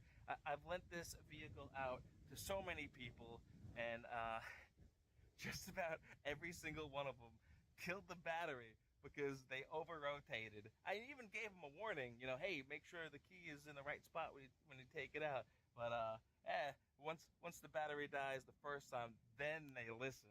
But that stupid thing, it kind of inconvenienced every single person that this vehicle blessed. So guys, if you drove this thing and had the battery die, I'm sorry, but I hope you enjoyed the free Z. But yeah, that is a huge problem. I guess I can fix it with a new tumbler, but then I'm gonna have to go to a locksmith and get the keys matched up and all that nonsense. It's just easier to get used to it and not pull the key out when it's over rotated. So that little thing was a huge problem that I hate. Boo. All right, so we mentioned before how much I love this ZJ interior. Well, one of the things I hate about it is these things. These little nubs. They always break off right here. Why are these significant? Because these hold in the headrest. And I do a lot of work with the ZJs, as you know. To put the seat down, you got to transfer the headrest, and to this little guy right there. Then you can put your seat down. It folds down, but you gotta turn one of these nubs to lift it out. The other one breaks off, and that's just a pain in the butt. So I don't like that, even though I love these seats. They're super comfortable. Another thing that kind of perplexes me, not to make a mountain out of a molehill, but this 60-40 split is fantastic. It's even better in the Niners because they have a cup holder that comes down out of here, or an armrest, so that's awesome. But the 60-40 split leaves the small seat behind the passenger. Now, if I'm loading this thing up,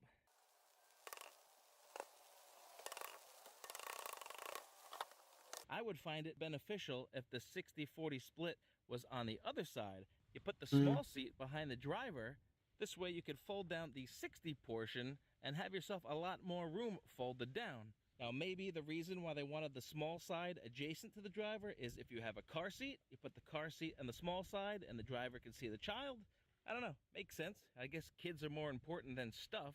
So let me know what you guys think. All right, we're making our way back to the flip glass once again. I love it. Flip glass is fantastic. And check out this privacy screen. I love this privacy screen. Got access to all your stuff down there, and just like that, it can disappear. Now, I had a privacy screen in my 1988 XJ. It was a limited. It came with a privacy screen. You pulled it back, just like this, and it looped into things that were screwed in the cargo hold on either side. This is really weird, and I don't like it. Let me show you. Close this bad boy up. Let's pretend it's the daytime and we had stuff in here. All you gotta do is open up your lift gate. Boom. Full access to all your stuff right here, but it's kind of strange that it's connected to the lift gate. Now, don't get me wrong, this isn't a problem per se. You still have access to your flip glass right here. Everything's still nice and neat. And once again, we'll open this baby up so we can see. Actually, you know what? It could be kind of an inconvenience if you had bad struts, but this is fine. Everything's up and we got our stuff down. But watch what happens when it's nighttime. All right, we're cracking open our lift gate. Jasně, no. You can see the cargo light is on, and underneath it, pitch black abyss. You can't see anything under here.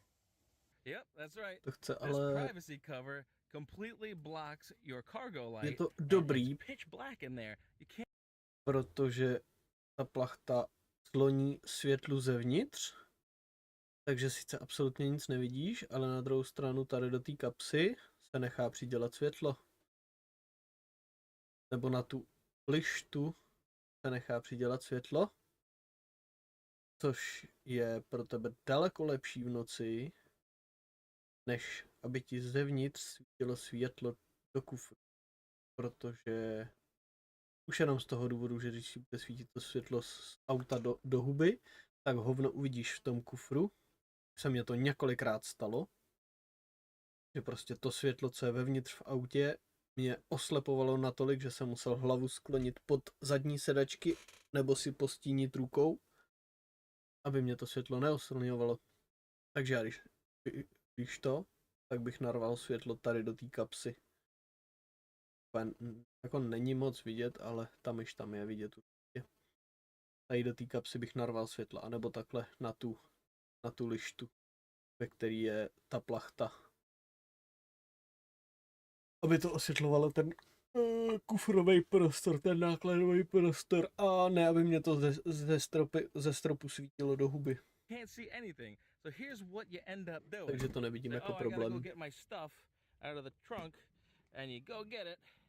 It's pitch black. You're like, oh crap. So what you gotta do is open this, then you send this back, and you close the glass, and then you open it again, and you can see everything illuminated in your trunk by your cargo light. I v kufru světlo. Well, this remains retracted, so it's not flapping.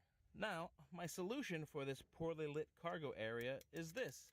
This is a Commander interior light, and what I was going to do with this I was gonna cut a hole through the metal Anebo behind tak. here, through the trim right here, and install this light from the Commander.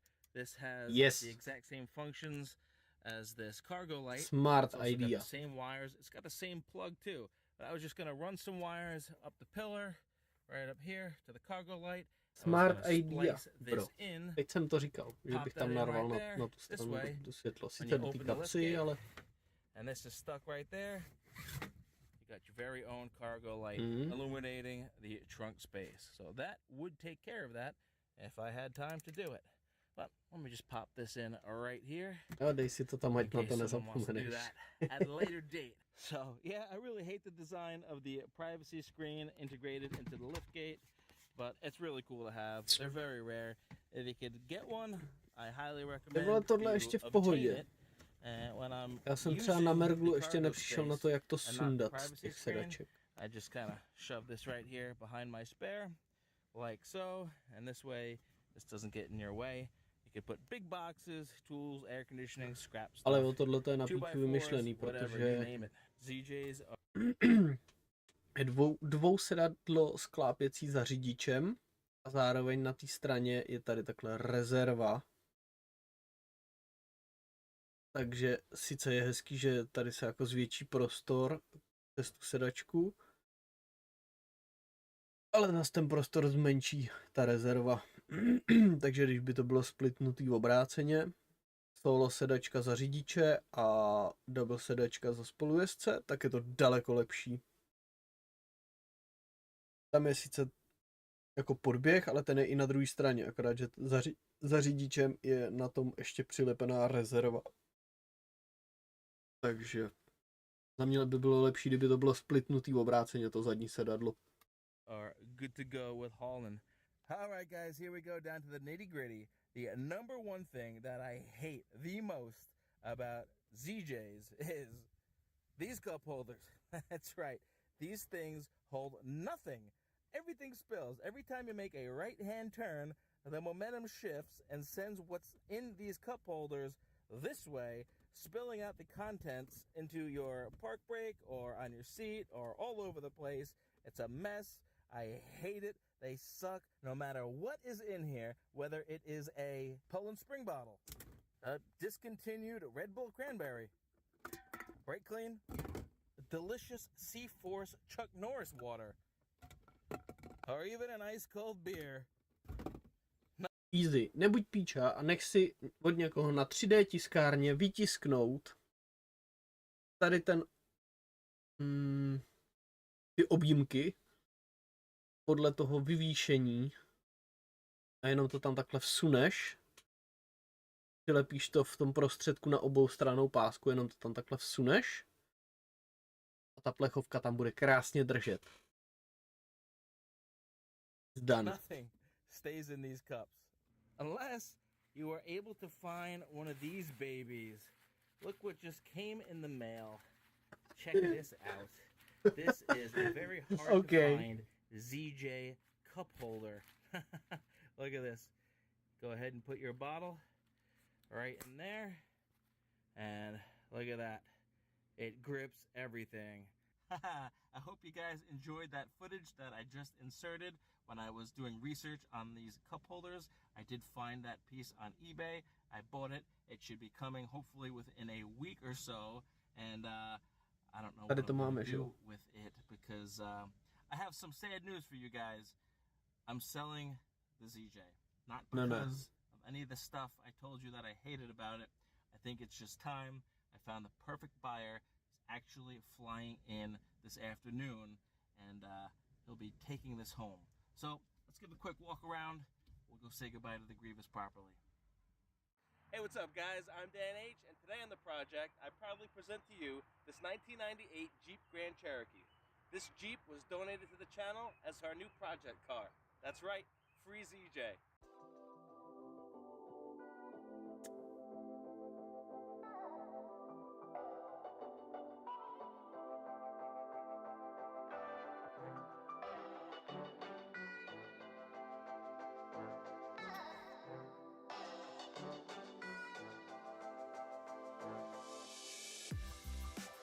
vole, chtěl bych, aby mi ho někdo dal zadarmo, ty vole. It just fell on me. A už jsou vzpomínky.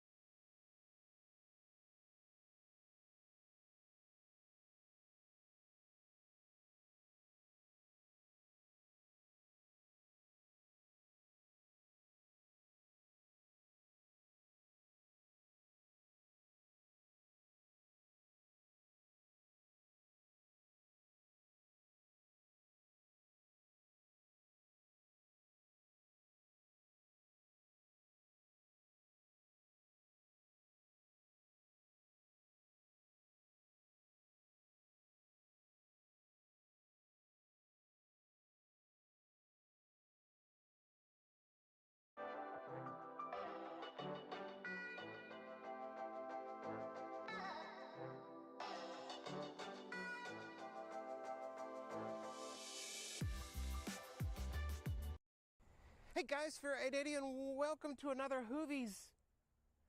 I pulled a Hoovie. I bought a Grand Cherokee. Why did I buy a Grand? Oh my gosh! Wait a second. Where's the DeLorean? It's all right. So for the subscribers, I did sell the DeLorean. I am sorry. Let's just say somebody had offered me a crazy offer. If you have seen any of my prior videos, I am almost about to get my pilot's license. I've got really, really far trying to become a commercial pilot. That would be the ultimate dream of mine. But I want to buy an airplane. I want to buy an airplane really bad, a Cessna 172 or a Cessna 182. I had to sell the DeLorean in order to fund that. I did perfectly fine. Let's just say that. In the meantime, I got bored. And this popped up on Marketplace. Now, if you know anything about Grand Cherokees, they're a course Chrysler product. You're going to run into a lot of problems with Grand Cherokees. But once all those problems are sorted out, these are really, really super cool SUVs. This is a 1994 Grand Cherokee Laredo with a lot of the options of the fully loaded limited. It's got the V8, it's got the all-time 4x4, and it's got leather seats. It's weird. It's almost a limited, but it's not. This popped up on Marketplace about 4 months ago for $1,600, but it needed a transmission, and a squirrel had got a hold of the wiring on the engine, and they didn't know if it had ran. It had ran before they parked it. The question was, how long ago did they park it? So I wasn't going to buy it because I figured transmission, what, $1,200-1,500 for a transmission? It's just not worth it. Hoovie, it's not worth it. Then he lowered the price, and then it kind of caught my attention, but it's a unique 1994. I think it's called teal something. It's a nice, cool color. The 94s were really great. The 93s were beautiful, great running Jeeps with the AW4 transmission and the 4-liter. But the ones that came with the V8 and 94 on up, those are the ones that had bad transmissions. So I kind of already knew what I was kind of getting myself into. So me and Matthew went and visited the Jeep, and we made the guy an offer. He said no at first. We waited a few days. He called us back up and said, okay, I accept your offer. Come get it.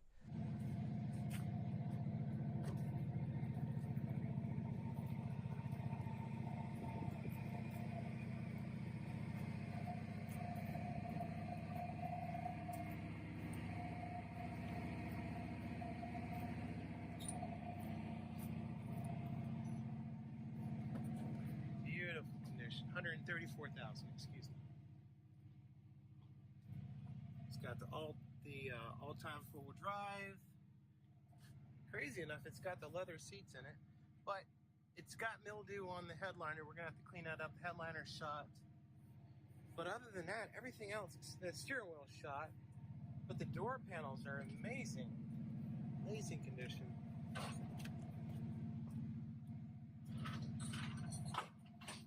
He does have the front drive shaft. Well, we'll have to unlock that later, but he does have the front drive shaft off. Funny enough, this one did not come with the trailer hitch.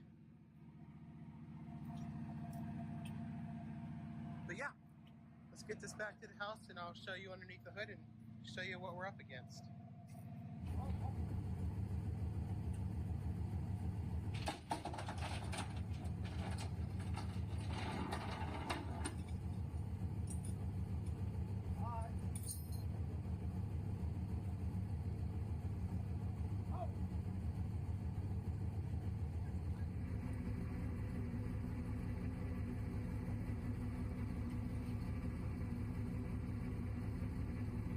So we got the Jeep off the rollback and everything, and we started working on the engine wiring.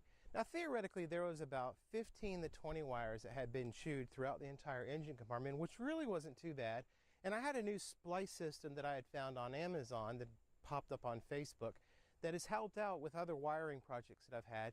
And that really, I mean, in about an hour we had everything pretty much repaired to try to start it. All right, there's the solder.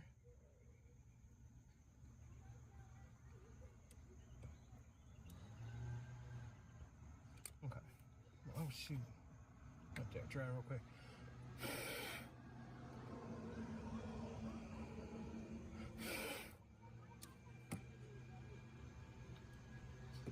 All right. I think that's gonna work. Okay, so that's that done. We got the majority of the wires spliced here. We've got the majority of the wires spliced here except for this valve here. But then we just found a whole ton of wires down here. Oh my gosh, that looks really bad. But we're gonna try to start it real quick. Even though, and it probably is not gonna run because of those down there. We're gonna just hook this up real quick and just see what happens and see what we get. So here we go.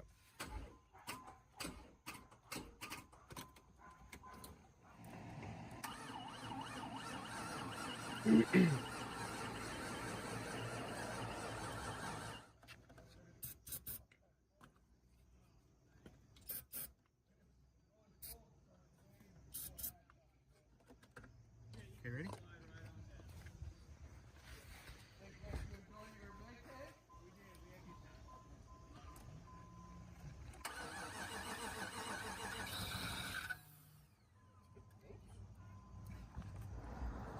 The biggest cockroach you've ever seen just flew out. What? Big cockroach just went from out. So what's that noise? I have no idea, and still to this day, I have no idea what that noise was. I don't know if that was the transmission. I don't know if that was a starter gear that was binding up. I don't know if that was the water pump or if that was the alternator or if something was stuck behind the radiator. To this day, we don't know what that noise was. But did y'all see that big cockroach that went by? All right, so obviously we're not having, the fuel pump's running, but I can't hear anything. As far as it's not getting any. Either that or the fuel injectors aren't working. Yeah, there's no fuel pressure. Dadgummit.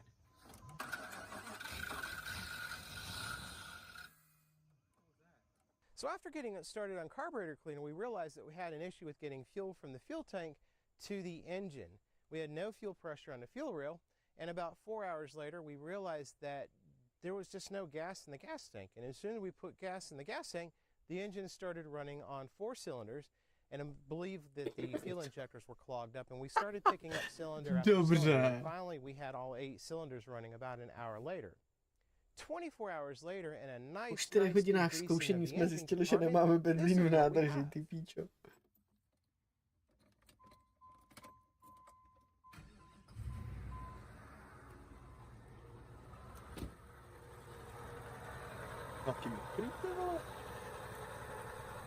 If you hear in this video, you can hear the noise still coming from the front of the engine. This is what we believe to either be an idler pulley, the alternator bearing, or later on we find out it is the water pump.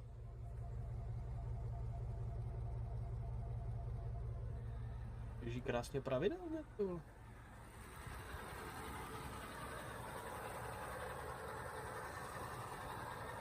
Nějaký bordel to dělá.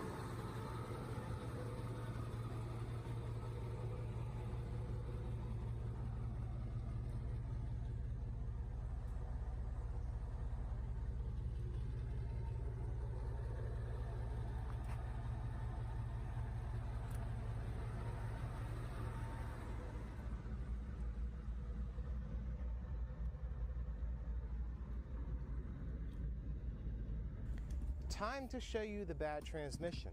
It goes forward.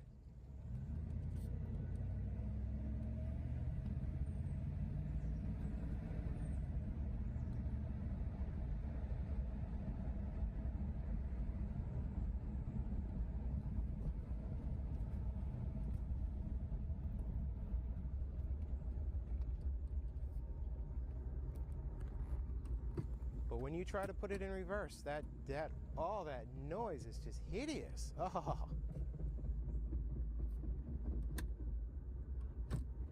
So now comes the next problem.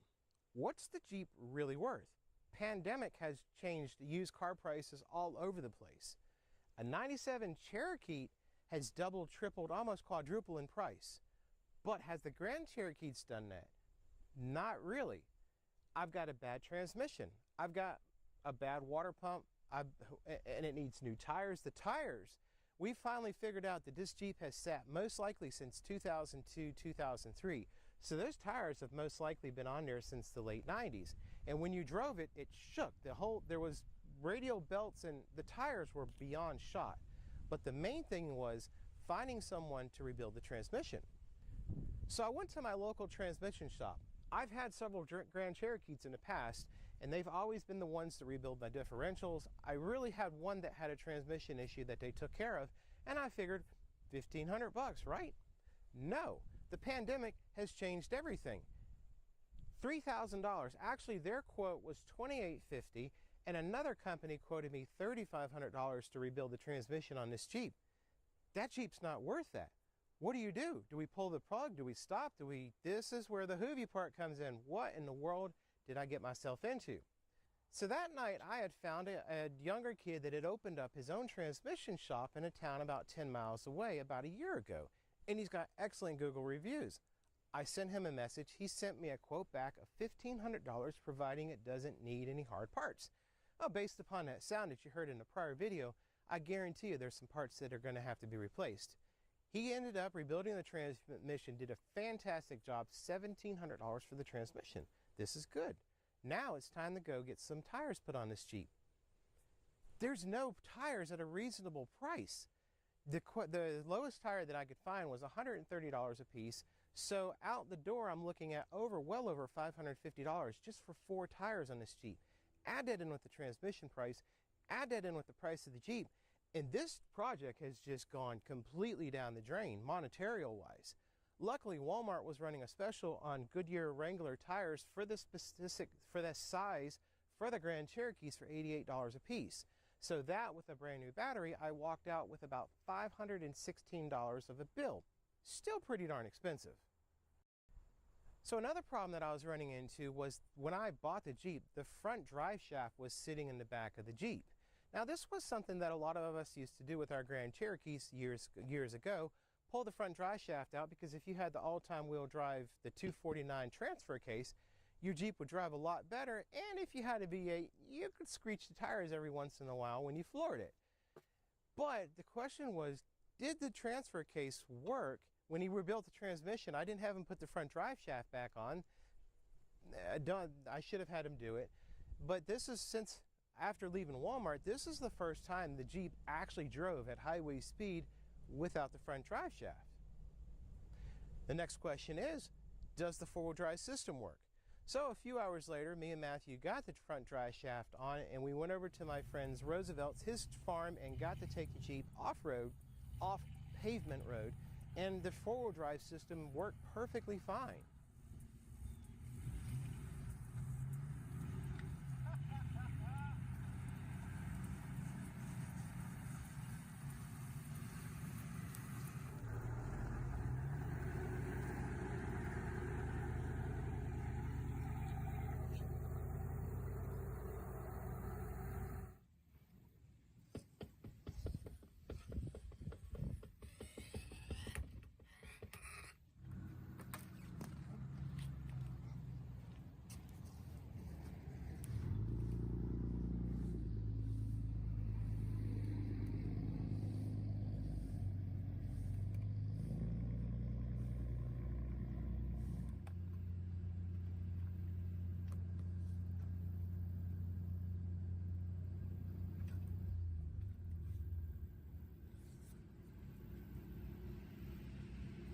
After getting the transmission rebuilt, after getting the four-wheel drive system working, after getting new tires, new radiator, new water pump, new pulleys, new belt, new alternator, all that stuff on the front, we got the AC vacuumed down, recharged, all that working, we got all the noises out of the Jeep, and I still hear a rattle coming from the back of the Jeep. Grand Cherokees are notorious for having bad catalytic converters, and that was on my budget. Okay, I need to get a new catalytic converter. The one in this one is original and it's rattling around, or is it? I made a video for another person, and as I was doing a walk around of the Jeep, I got a video of the underneath of the Jeep, and later that night when I was reviewing the video, I realized there is no converter. Somebody had already bypassed it years ago. The reason why there was a rattle in the back of the Jeep is whoever put it all back together shoved the tailpipe all the way against the gas tank metal plating for the shield, the muffler shield for the gas tank. Now, because this turned into a lot bigger project than I expected, we didn't video every single item, but we did kind of get a lot of the stuff that we had went through in the initial purchase of the Jeep and getting it started. So 3 or 4 weeks later, we have put a rebuilt transmission in. We have put new tires, new battery, new alternator, forget the hands, new water pump, new radiator, I probably already said that, new pulleys, new alternator, all shocks. We put new shocks in it, new sway bar links, new steering dampener. I did find a new old stock catalytic converter on eBay, an actual Mopar one, and just had that installed today. We have new headlights. We have new headlights, new turn signals, new marker lamps. I've got a grill that will be here in a couple of days, so the grill's going to be replaced as well. And, oops, put a new windshield in, painted the windshield arms on the front and on the back, new windshield wiper blades. It's been purple powered about probably 4 or 5 times. New fender wells. These were dry rotted like you wouldn't believe. They just cracked in a million pieces when we brought it home. And luckily we found a junkyard about 10 miles away that has a couple of Grand Cherokees. So we put all new wheel well liners in, repainted them and everything. And we also took the roof racks off because these were rusted out really bad. We took these off, sanded them down, and repainted this. And let me tell you something. This thing has come a long way. What's the problem? Well, we pulled a Hoovie. I'm $6,000 into this Jeep right now, and I don't think it's worth it. I don't know. Now, my kid, 14 and a half, luckily in the state of South Carolina, they could start driving at 15. He is going to be needing a car soon, and I've had him turn a lot of wrenches while working on his Jeep. That's the good part. So it actually might end up turning into his car, his very first car, which is good. I don't know, I guess. He asked me, Dad, can I get a V8 for my first car? Here you go. Here's your first V8. So let me go ahead and show you around the Jeep with most of, if not all, the work completed. The only thing that I'm missing as of today of the filming is I am missing the new carpet that I ordered, a new stereo, and new speakers. And that's pretty much it. Let me show you around. So you can see the wiper arm that has been repainted.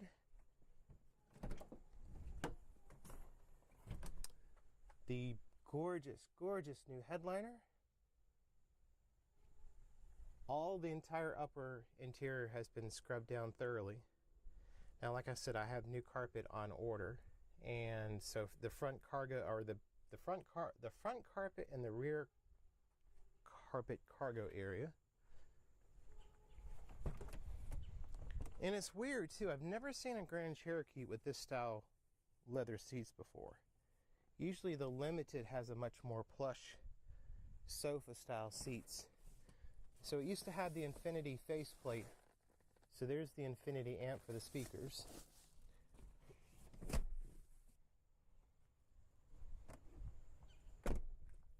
Dobře, takže z jedné strany pod sedačkou je hebra, z druhé strany video from the very beginning, I have replaced the steering wheel with a much better conditioned steering wheel. And of course, here's another view of the headliners. And believe it or not, today I'm getting the sun visors, a new set of sun visors that I found on eBay are coming in. Let's see, underneath the hood, you see the roof racks again. The new windshield, the windshield wiper arms that we've painted. So we have a new battery, new alternator, new belt, new idler pulley, new tension pulley. AC's been recharged. The wires have all been fixed. New idle AC motor, new water pump, new radiator, new headlights, new marker light, turn signal. Same thing on the passenger side. And these gorgeous, expensive Goodyear tires.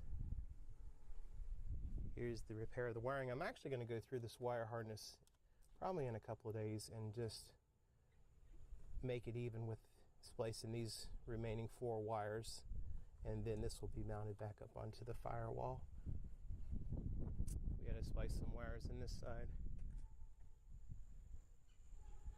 and we had to splice some wires way down there as well. All right, ready to hear it run?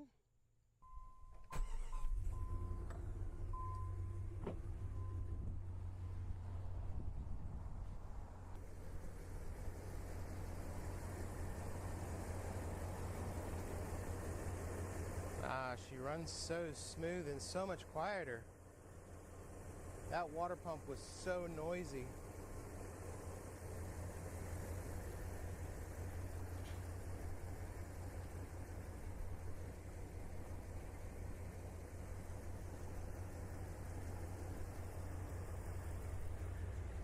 Světlo v té kapotě.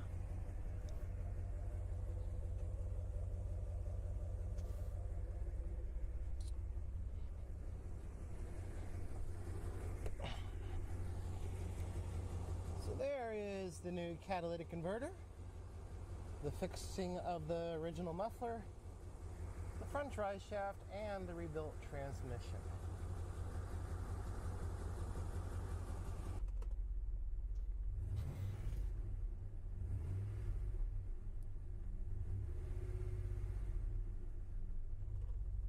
This wasn't working. Apparently these burn out all the time, so even if you do find one in the junkyard, most likely it's got a burnt out electronic board, and you'll see in this next video I repaired it. If you have a 1993 through 95 Grand Cherokee and you have the VIC system and it shows your driver's door is open, but your driver's door isn't open and you wonder how in the world can you repair it.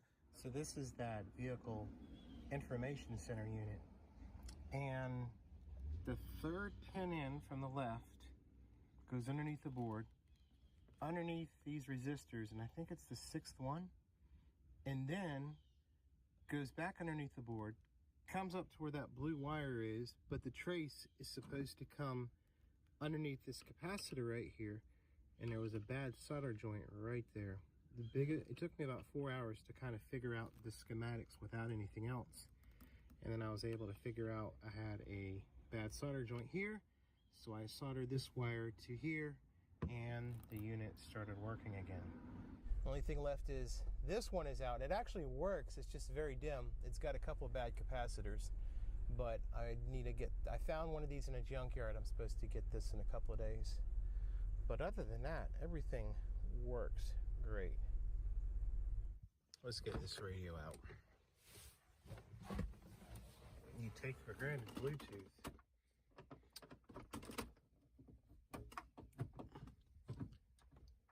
And being able to stream your music.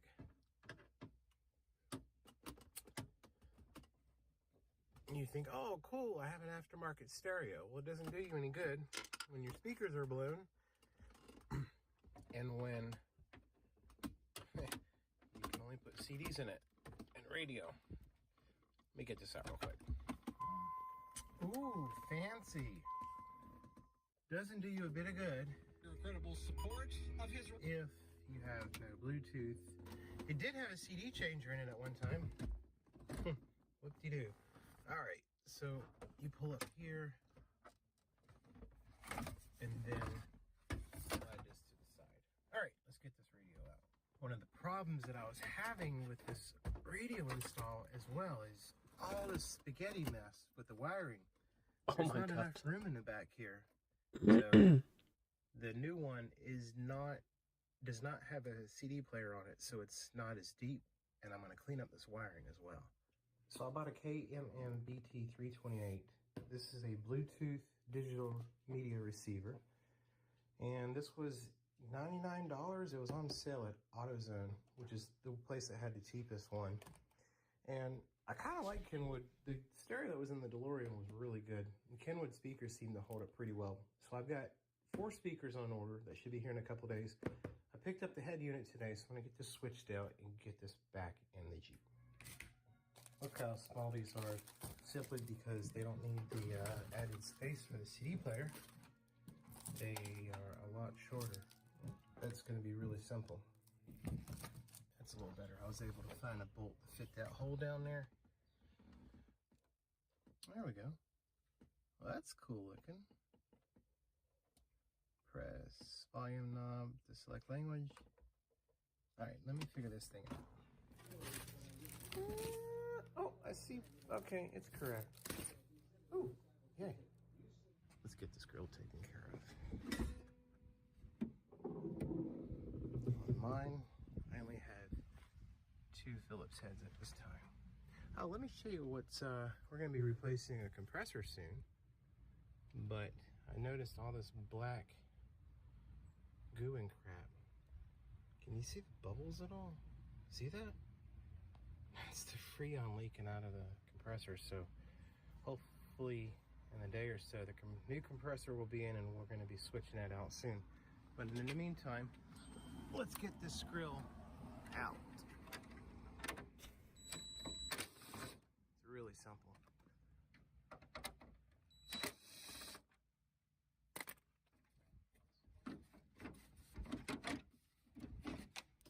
That's it.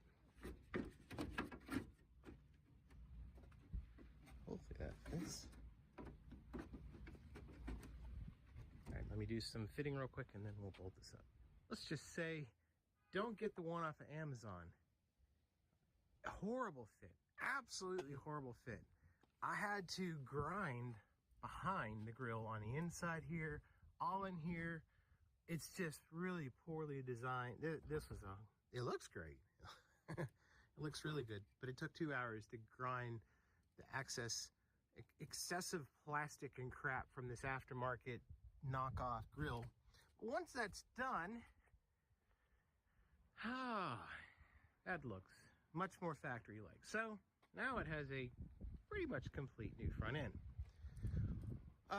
During that, while that happened, I actually found a replacement antenna mast for power antennas off of eBay, but unfortunately I did it off camera because so much stuff was going on. I had to take the outer sleeve of the antenna off, jerry rig it, and then now this is working.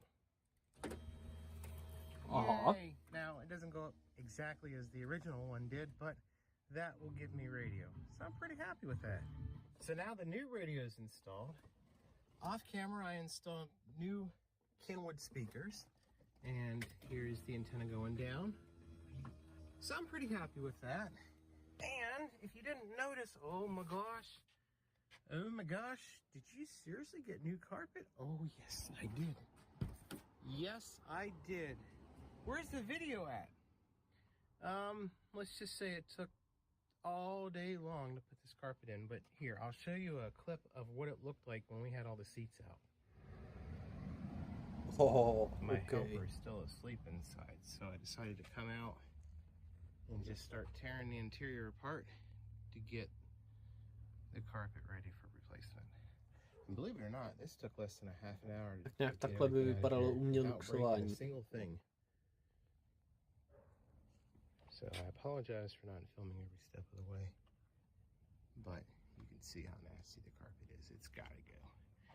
And then when I get this front piece out, because it is separated right here from the rear cargo area, then I'll go ahead and start working on removing the back seats and the stuff back there. Such a huge difference the carpet made. I screwed up one bit right there. I cut it too short, so I had to put a couple of pieces in, and I cut it too short right there. I screwed up. Oh well. Here's the and here. This wasn't too bad, but it still looks incredible compared to what it used to. Really super happy how everything turned out. This has made a huge difference. So that, along with the new headliner and thousands of other new parts, the steering wheel, the speakers, the stereo, I guess it's safe to say that for the most part, the interior is sort of done-ish.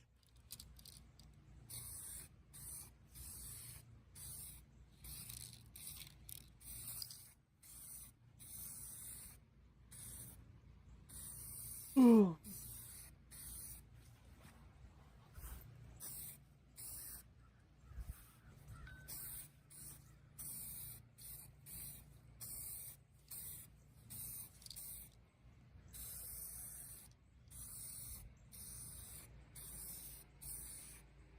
Remember the old wiper arm? Remember how I didn't have a cover right there? Why didn't I have a cover right there? Well, let's just say when I took it off, it just disintegrated because the plastic was so brittle. But lo and behold, Dorman makes a replacement wiper arm. You can get these at most auto parts stores. I got mine at O'Reilly's. I think it was 20, 25 bucks. But I swear it's almost an exact replacement of the original. So that looks super cool. And I also put a new wiper motor in over the weekend as well. So much quieter. But wait, that's not all. Of course not. The rear brakes. Of course they had to start giving me problems. There was a kind of noise when you started using the brake, or when you used the brakes. Turned out the wheel cylinders were leaking really bad on both sides, and it was just nasty in the back. So we also replaced all the rear brakes and wheel cylinders over this past weekend. But that's still not all. There's another thing. Look at this video right here. Do you see the bubbles? Do you see the bubbles coming from the AC compressor?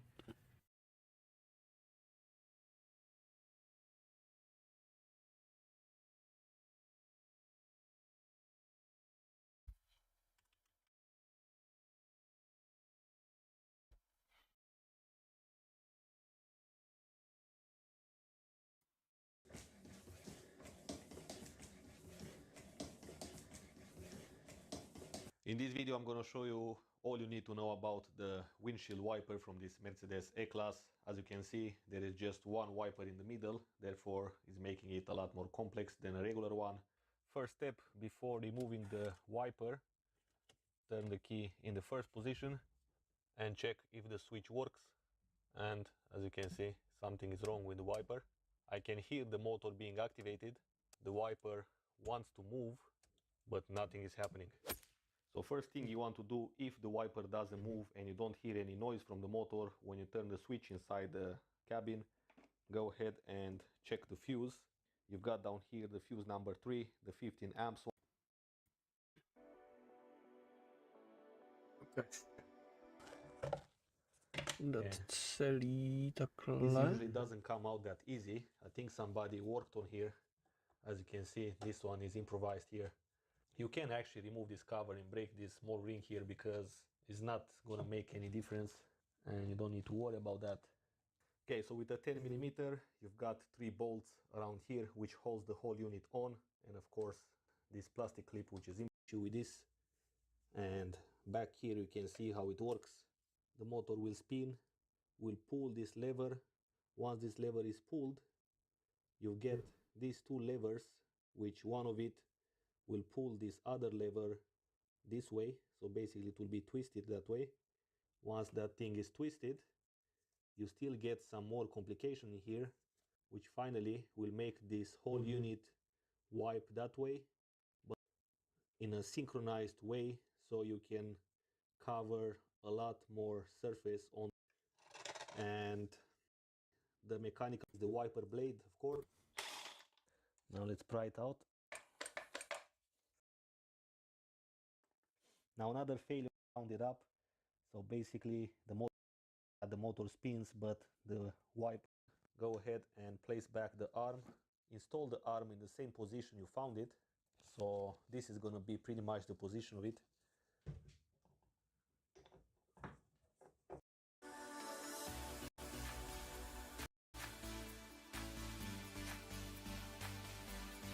Okay guys, so that was pretty much it. Hopefully this video is gonna help you to fix the problem with your windshield wiper.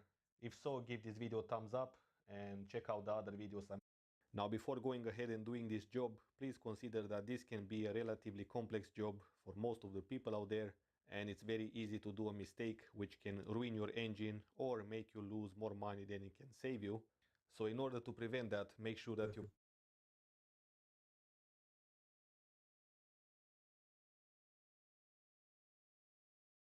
buy at the very least all the gaskets and accessories listed on the screen right now. These are required to do this job. Also, if you want to really invest in your engine, then you might consider replacing these parts as well. It's not absolutely necessary to buy the last ones, but that's how you do a full rebuild when it comes to a head gasket replacement.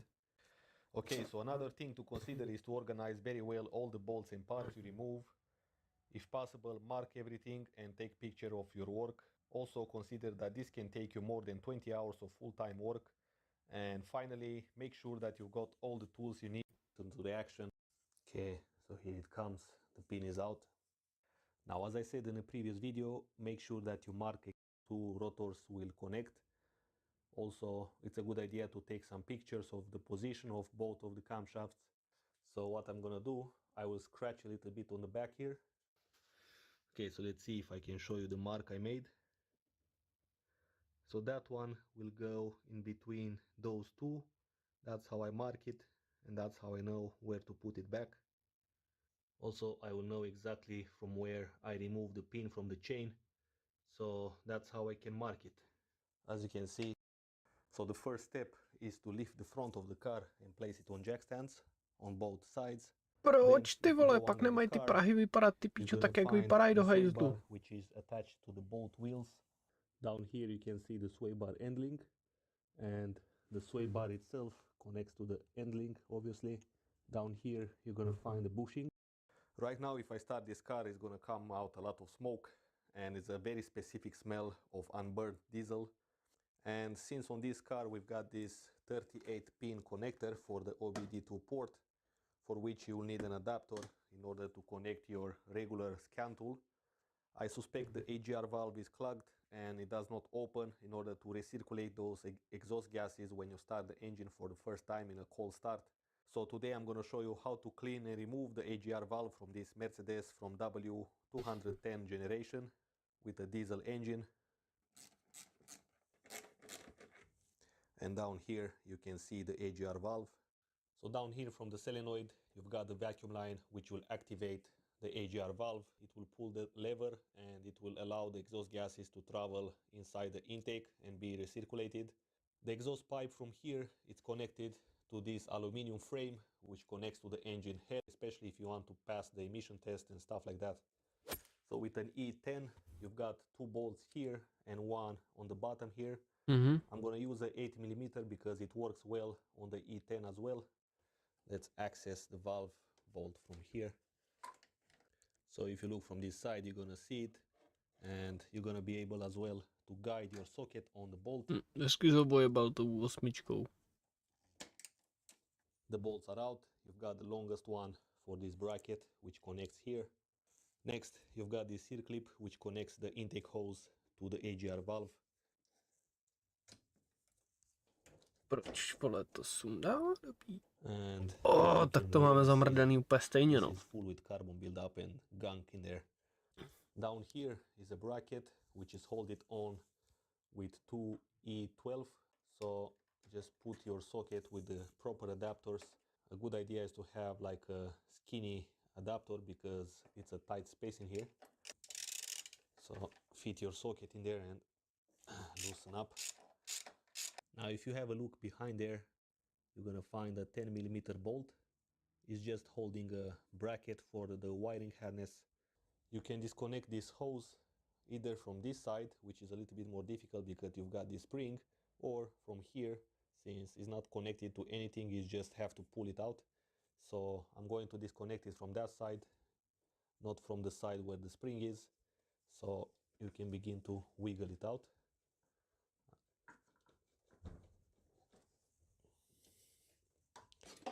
And mind the bracket as well. Also disconnect the vacuum line from here. And if you look inside the AGR valve, you can see a lot of gunk and carbon buildup, which shouldn't be there. From what I see, I'm pretty sure that the rod in the middle does not move, because otherwise you will see some shining part on it. Yeah, that rod doesn't move in there. That's definitely clogged up in there permanently. So let's see if we can revive this valve, or we might have to buy a new one. Next, I'm going to use a vacuum pump and test up if that rod moves or not. We need to confirm that. So I'm going to connect with my adapter on this nozzle here. As you can see, it does not move, no matter of how much pressure I apply. Alright, so first I'm going to scrap it around with a screwdriver. So after I give it a nice clean in there, and I added some gasoline through this pipe in order to disconnect the valve from here. So in order to push it from this side, I gotta take out the pipe, and at the end of the day I still have to take out the spring.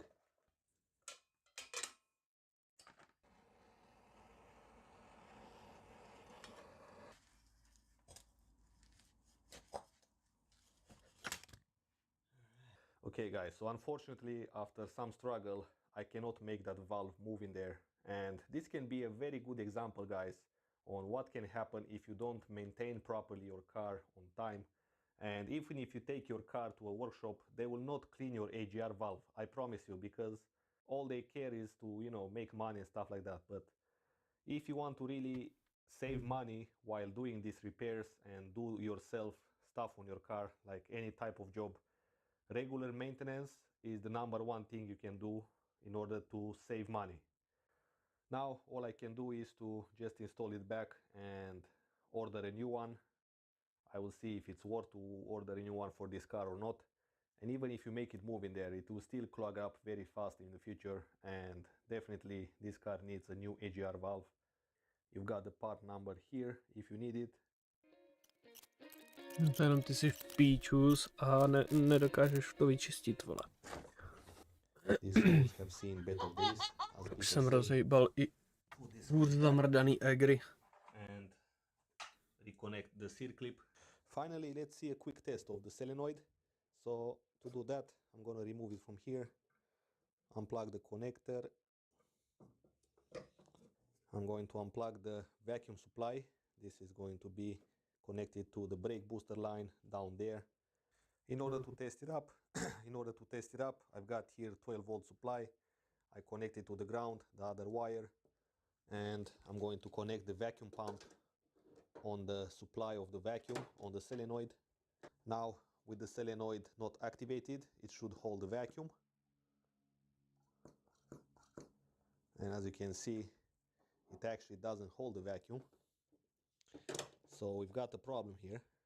That might be the explanation why the AGR valve got clogged up, because it was not able to move that piston in order to release the AGR valve gases, the exhaust gases inside here, the AGR valve, and those gases will actually clean up the AGR valve.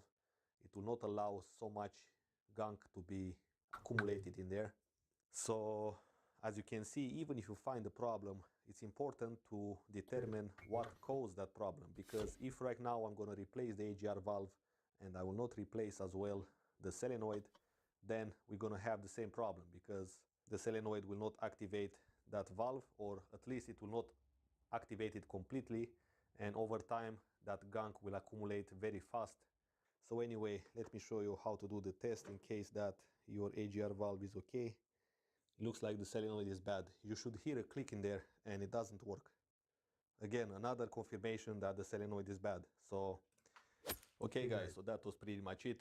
If you like this video, give it a thumbs up. Also, if you want to really help me out, click that subscribe button as well. It will motivate me to make more videos for you guys, hopefully more advanced and in-depth videos about how to repair the transmission and the engine. So stay tuned and I will see you soon. On this car, it's quite easy to replace the serpentine belt since you've got a lot of work. Alright, so let's see how to replace the battery from this car. You'll have to go on the back seats. First, To with mě the zajímá, filter, kde ho you máš. remove this cover. And Jo, right on tady je top of the nářad. intake manifold, you've got the filter next to the A power to je and then vložka, nebo? see, doesn't Jo, matter to je below vložka. gasket, which is very important because this unit must be sealed Filtr, in order for the transmission pumps to fluid. suck the...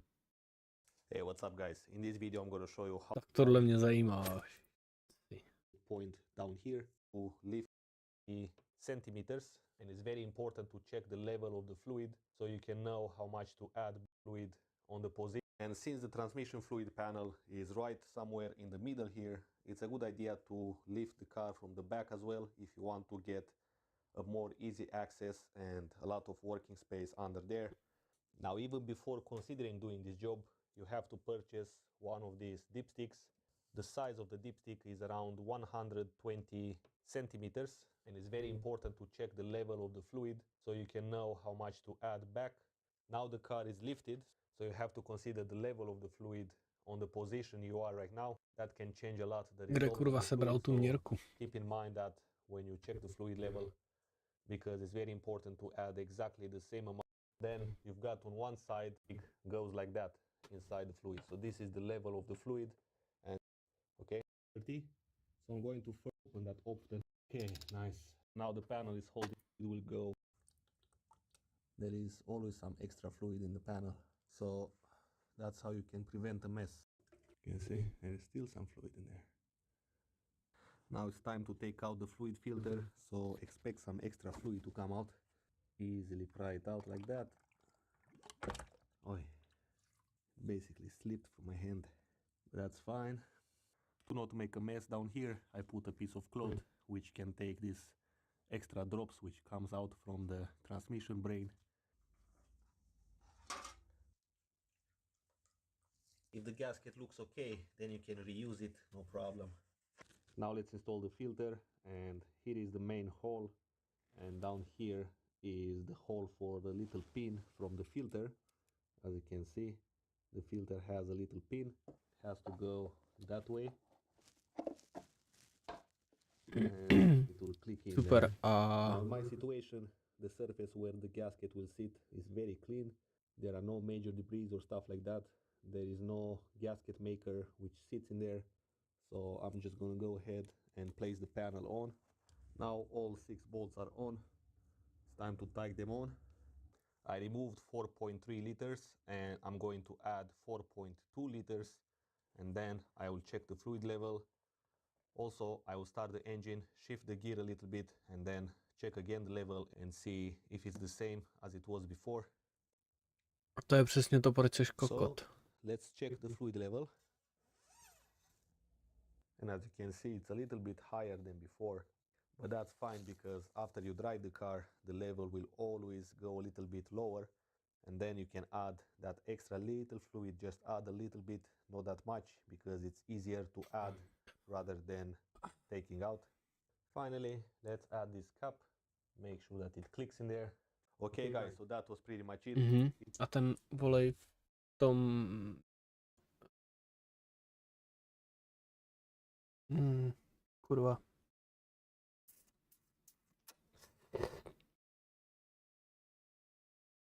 No.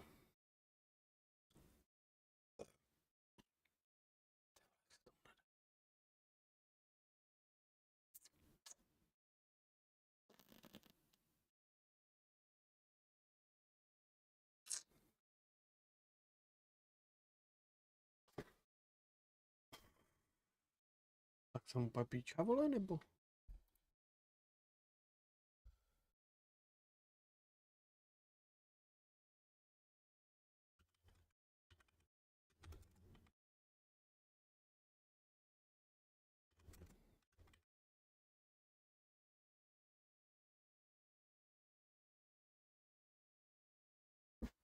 Hydroměnič. To hydroměniče bude ten vole měnit kdo, vole. On this car you're gonna find 4 fuse boxes. One is gonna be right there on the driver's side, one on the passenger side, another one right next to the steering wheel under that panel, and the most common oil leak on this engine is through the oil separator. on top of the valve cover. And if you have a closer look, you can actually see that this cover will come out if you want to. You just hold it on by these clips around. And this is what I'm gonna do next. With a pick, try to pry out and release those clips. And down here you can see some of the components of this separator. You've got this rubber valve with a spring. So as you can see, this valve will sit like this, and once those gases have enough pressure, the valve will be pushed up and the air will be able to travel through this intake hose, ideally without the oil. So it's important for this valve to be in good condition and not cracked. Now let's put this apart and take out the oil separator and see how it works.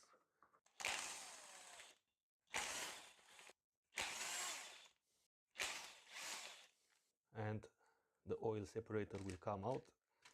Now if you have a Jo, closer nech si look tam on ty the šroubky, other ať si side je hodíš of do the motoru, oil vole. separator, you can see this spiral like a snail through which the air will travel together with the oil.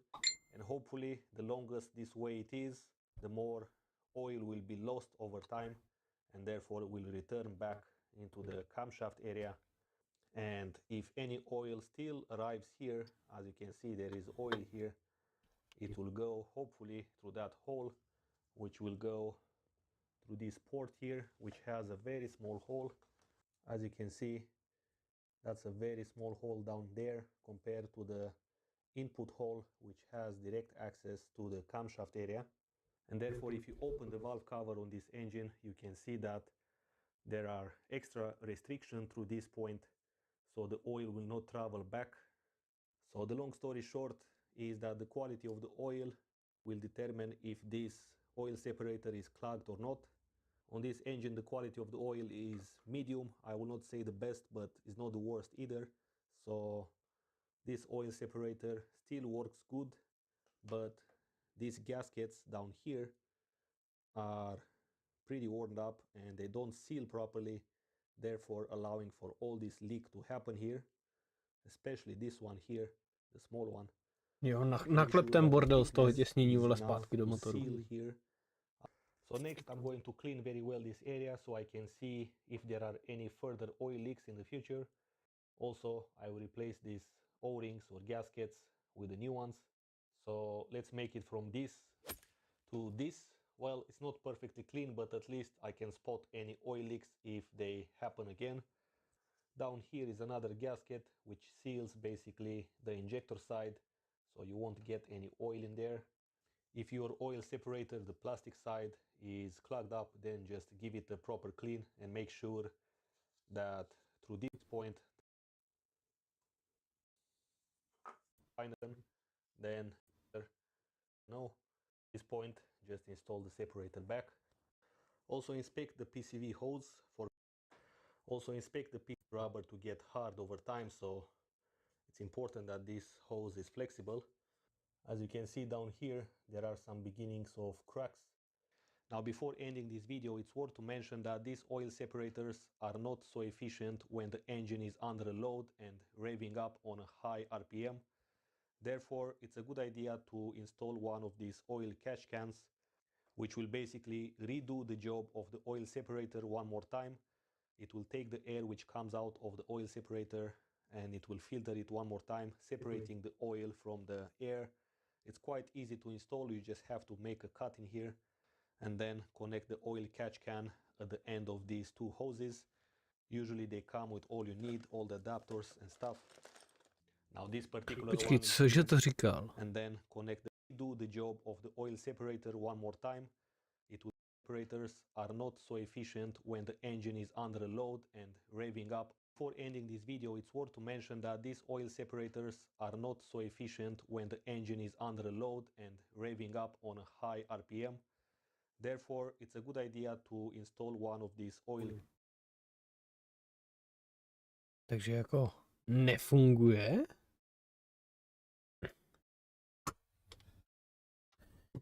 To dobře chápu.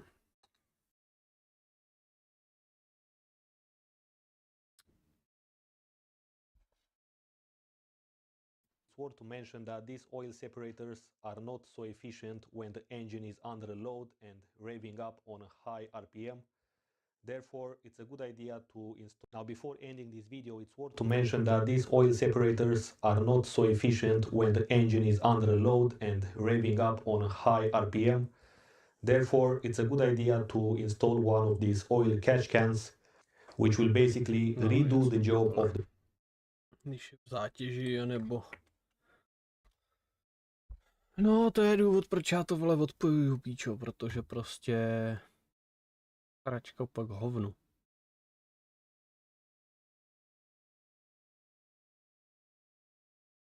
Bodej by to bylo účinný, vole, když tady tou hadicí to turbo z toho separátoru tahá, vole, ten vzduch.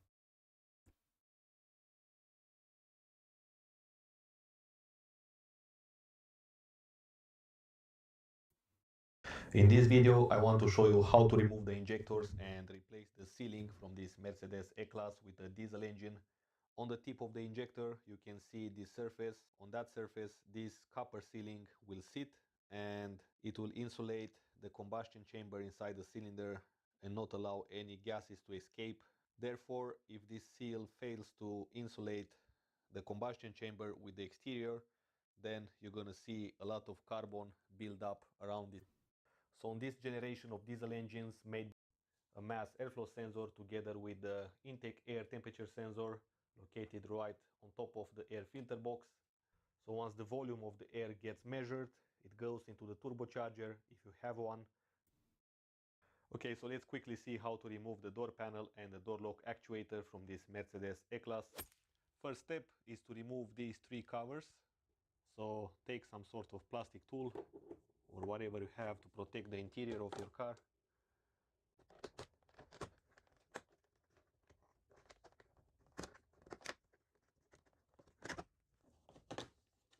Down here on the side you're gonna find a screw, just remove it.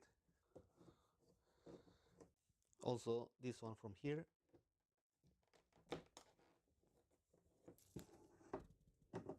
If in your situation this little pin is like a mushroom out,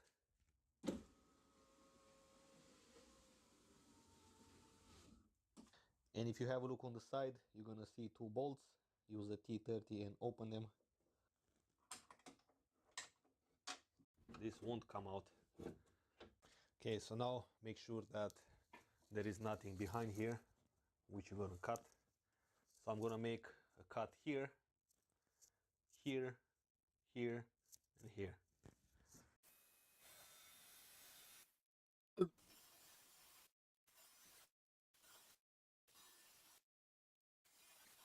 So here it comes. The piece is out. The actuator is also out. Takže mi frajer chce říct, že si musím rozřezat dveře, když budu chtít vyměnit zámek. Definitely needs a new actuator because this thing doesn't work. You see, it's blocked. It doesn't move properly there. You can see that the structure of the door is not that much compromised, and for example here it's still solid, so there is not much to worry about this. It looks like the previous owner had a look in it because you can see clearly here that it... Hey guys, in this video I'm going to use fastening another one here, but in my situation, and uses just as have to be careful. And you can see a 8mm bolt here. Light is out as well. This is actually pulling vacuum from the vacuum pump, so just detach it. Okay, so next let's see how to remove the lenses in the situation that you want to polish them from the inside, or just you want to replace them because they are faded away. All right, so first let's remove. It's quite easy and intuitive. This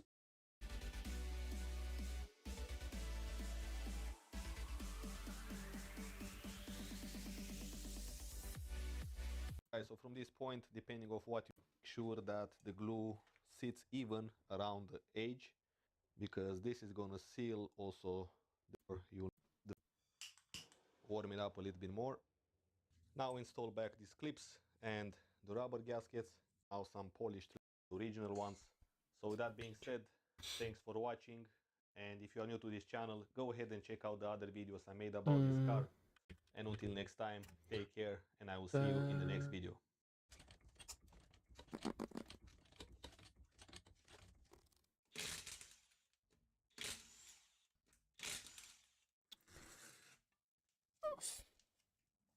Okay, so with a short 16mm, let's remove these bolts.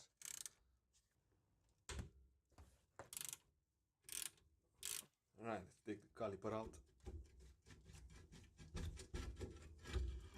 This one looks like somebody replaced it.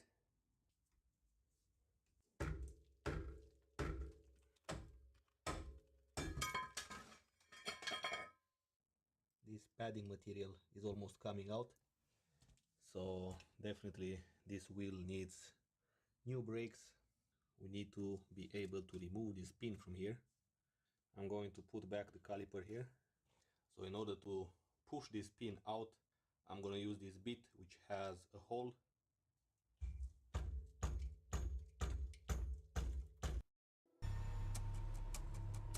As time passes us by, it passes the W210 as well. Years of weather, accidents, neglect, and can inspect for rust around the top of the windshield, around the sunroof, fenders, the doors, under the trunk license plate frame, and checking underneath the door seals. Also at these front and rear rocker panels, we can clean out the rubber drain holes to prevent future issues. Pulling up the rear seat, checking for corrosion caused by water or battery acid, and also checking for corrosion in the connector for the air pump that operates the locks. Failure can cause security system malfunctions later on. Speaking of the security system, the alarm siren fails in all of these older Mercedes due to its terrible internal battery corroding design. It is expensive at around $160 to replace, but failure can cause many issues with battery drain and other weird malfunctions. Another option is to take the fuse out and deactivate this part of the system. Next, let's look at the ride, which is more problematic in higher mileage vehicles, but strut replacement like I did helps to make the ride feel a bit more sporty, while also soaking up the bumps. I use these Bilstein V8 shocks, but you could use factory replacements as well. I advocate for checking the screen bridges as well for rust, as water can sit in there and cause future issues. Also check front lower control on ball joints and control arms themselves for rust. Nobody likes a drop front end when these go out. Also check rear subframe and differential mount bushings. Loose wheel bearings can lead to poor steering response and additional noise and wear. There is a pretty easy adjustment procedure for these underneath the grease cap here. Check brake pads and rotors. These rotors are only getting more expensive, at least on my E55, and thankfully, when properly made, keeping your engine running nice and smooth helps maintain the premium power delivery feel. Start by checking for leak for quite some time. Adding a clamp can also help on this hose, as well as they just seem to have a way of splitting open over math versions, as many have issues with the position sensor if you don't know if it has been done. It's $22 and can save you a no-start headache down the road. Takes me about 5 minutes to replace mine. Replacing often failed engine mounts is likely one of the most common problems for rough engine idle. Another place I recommend replacing with OEM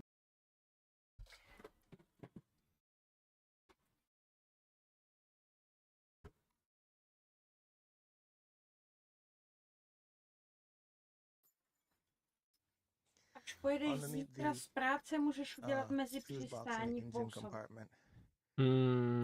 Jo. Kdyby si tam obědli babě oběd. A průmyslový zboží nabíječky. Ty máš klíč od obědu a SMS-ko na ten balíček.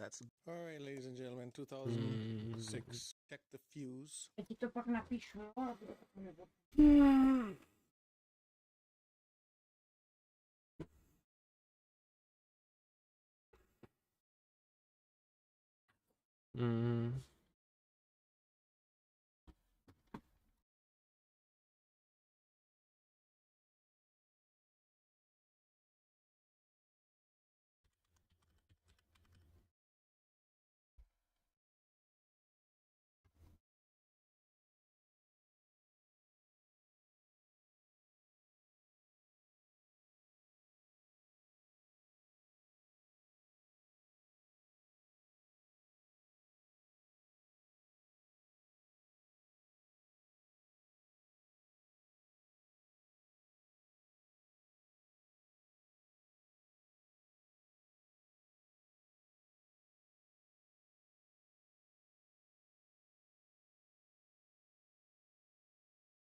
Půl tuny v kufru.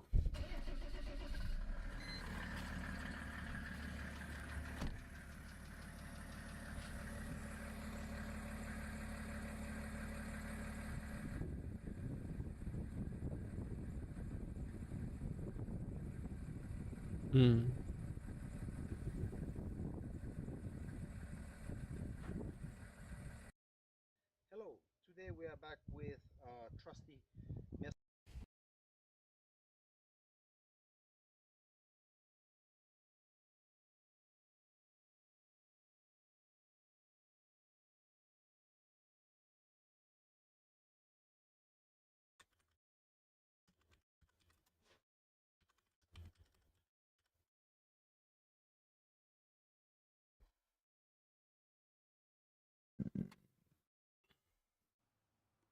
Okay, for those of you that don't know, if you want to remove the rear seat, all you got to do is reach up underneath here, right here, and there's a little lever.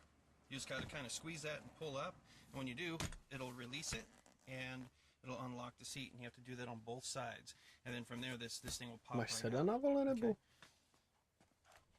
Jo. Okay, with the seat off, I'm going to go ahead and lift this up. You're going to see that here's some more fuses right there. Má krásnou podlahu. This is a reservoir box that holds a little bit of extra vacuum. Okay. And what we've got here underneath this foam that is torn is the PSE, or the central locking unit. And let me kind of give you an idea where everything goes here and whatnot, because if you take this thing apart and you don't really pay attention to where all the hoses were originally and you get the new part, you might have a hard time putting these back to where they belong. So let's go ahead and show you this. Okay, you're going to see that two of them kind of go toward the back here, and this one right here goes to the trunk lid. This is what opens the trunk. Okay, back. This right here, this one that also goes back. This one goes to the the little flap thing that goes to the gas tank. Well, the gas cap, like the gas cap area. That's where what that one does. This one right here, okay, this one goes through and it goes to the front of the car, and this one goes to a. Takhle zůstalo v kuchyni. Jo. Tam to mi dáš, potom budeš ještě oblizovat.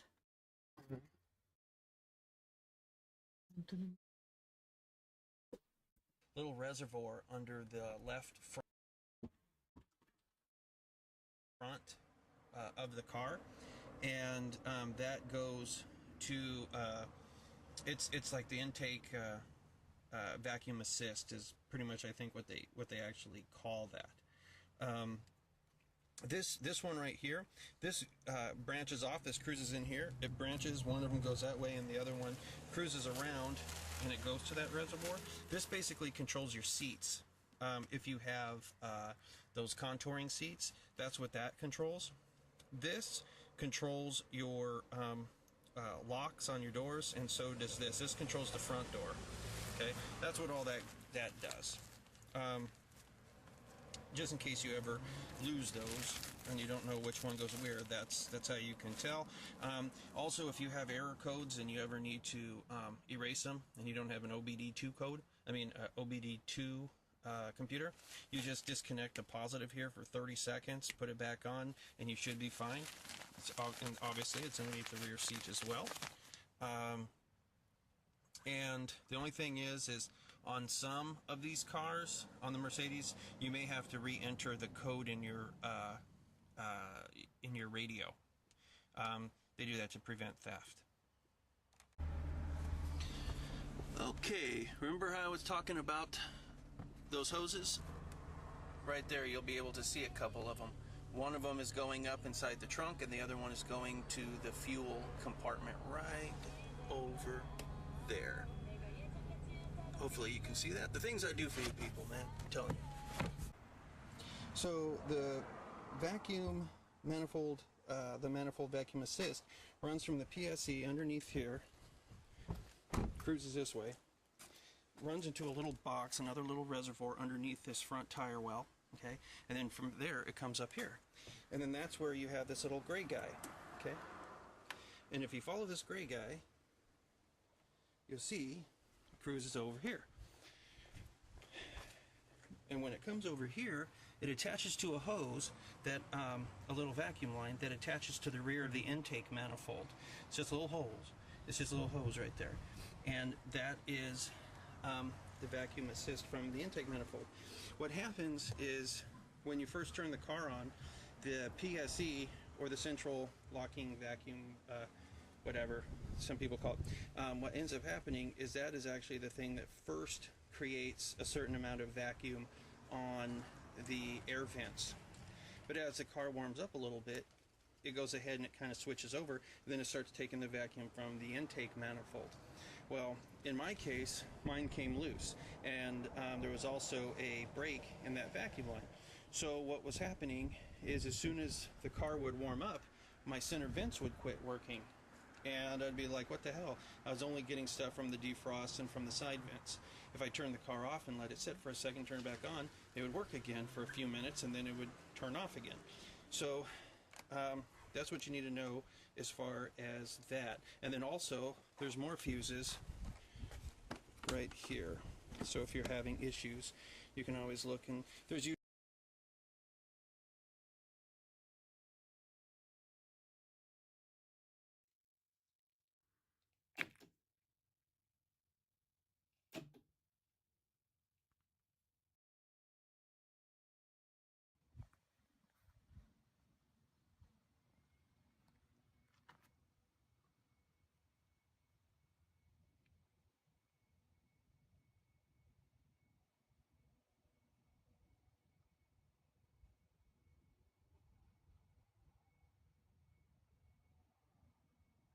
No.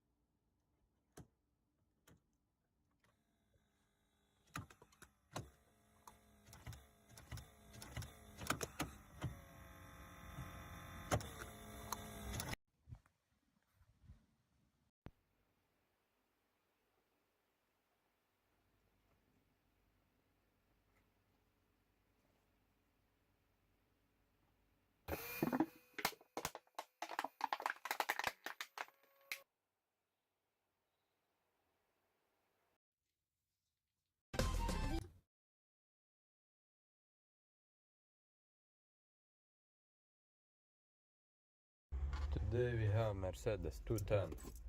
This one is not working central lock anymore. Always it was working. It was some alarm from before. I don't know, some special. And now customer wants that central working. So I was looking in this compressor. Today we have Mercedes 210. This one is not working central lock anymore. Always it was working.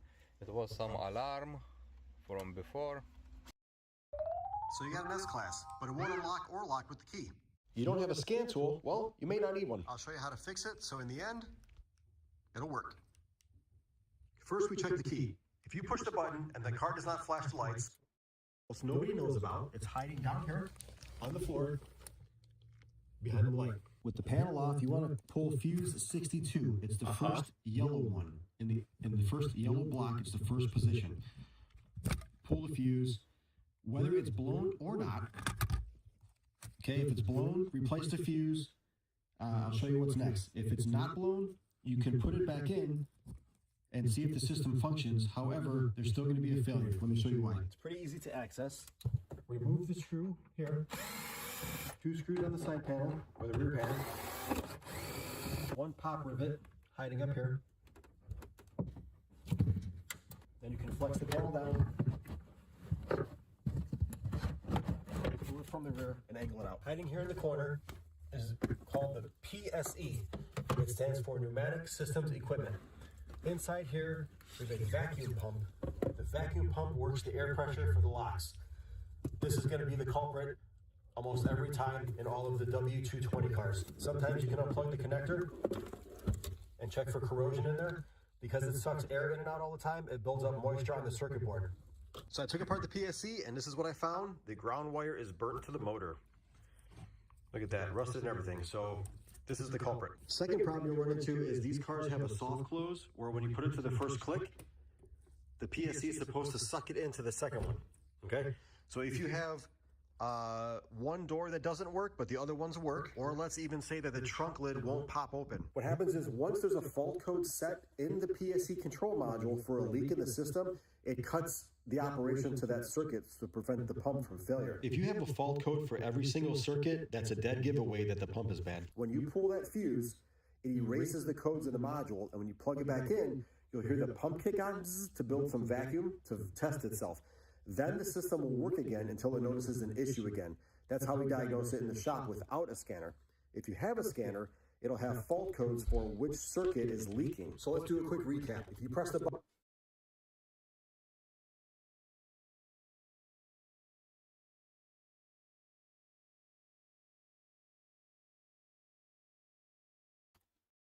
O.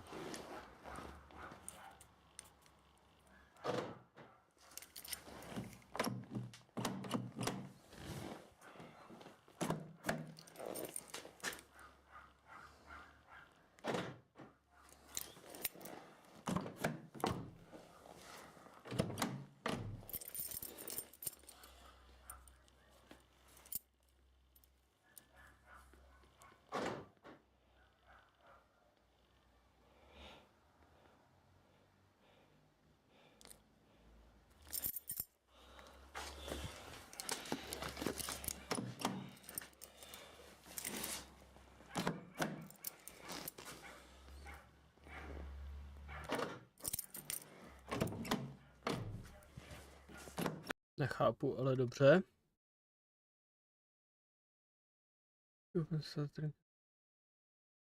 Smart key. If you have a W210 or other Mercedes models with the smart key, which looks like this, or the newer ones with the chrome sides, you've probably been starting your car incorrectly. And while I mean incorrectly, I don't necessarily mean the wrong way, but there is a better way to start your car. So most people just stick their key in the ignition, turn it all the way and hold it there. You don't need to do that for most cars with smart keys. Instead, you can just turn it to the right and let go. And the car will...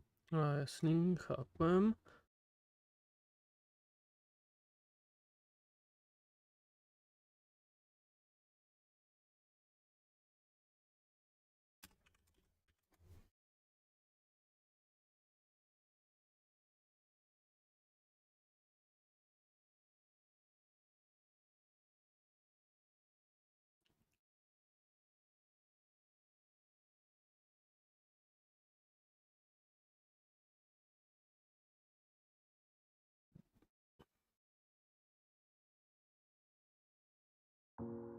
Как снять АКПП с паркинга без аккумулятора или без ключа?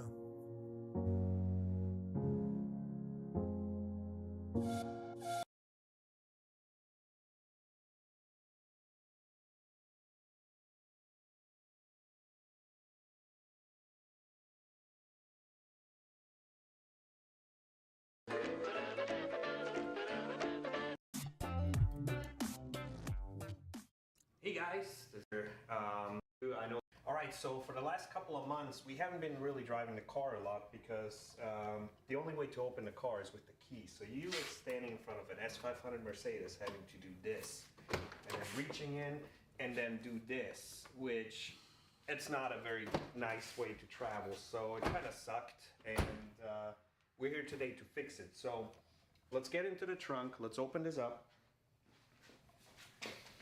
And the way to get in here is you use the same key and you pop this open like this.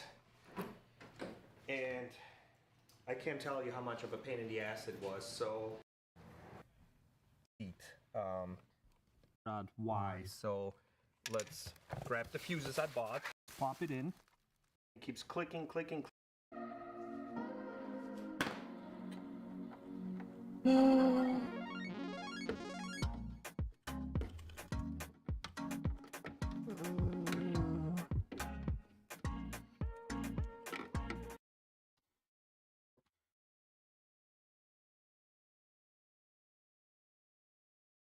and the last one under the back seat on the passenger side. So let's start with the biggest one, which is on the driver's side. Let's remove this cap. Now with a screwdriver in cross, you've got 6 bolts around this cover, so you can get access to these relays under here. Which is display control unit and cigarette lighter. Fuse number 3 is for the combination switch, low beam switch, washer switch, wiper switch and glove compartment lamp. Number 4 is for instrument cluster, automatic heater, coolant circulation pump, for some models also the air condition, and a part of the ACP. Number 5 and 6 are missing. This means that this car doesn't have some options. Number 7 is for instrument cluster, automatic heater, ventilator blower, air conditioning control unit, and acceleration pedal control sensor. Number 8 is missing, but that will be also for the air conditioning push button control unit. Number 9 is for the electric steering lock control unit. Now let's move further to fuse number 10. This is going to be for the rear end wiper motor relay and the washer pump switchover relay. Also for the airbag indicator and warning lamp. Fuse number 11 is for the radio, navigation processor, driver seat adjustment relay and front passenger seat adjustment relay. Now keep in mind that all these fuses on this side are just reserves. You've got each fuse with a number on the side. So we are on the fuse number 12. This is for the front heated seat and rear heated seat, rear end door wiper motor relay and switch for electric roller blind for the rear window. Fuse number 13 is this 10 amps one for airbag indicator and warning lamp again, driver seat side airbag sensor, front passenger side airbag sensor, radio and navigation processor, restraint system control unit, and seat belt emergency tensioning retractor. If you have parking sensor, number 14 is for that. Number 17, if you have it, it's for the stationary heater timer, steering angle sensor, and data link connector pin 3. And number 18 is the rear driver side door control unit. Number 19, this big 40 amps fuse, is for the high pressure and return pump, ACP and bus control unit. It can also be for the transmission oil fan unit and additional fan unit for the coolant or transmission oil. And number 20, the 70 amps fuse is for the air condition control unit, all the functions of it. Now on other newer car, instead of this hole, you're gonna find other fuses which are gonna be responsible for the comfort of the drivers.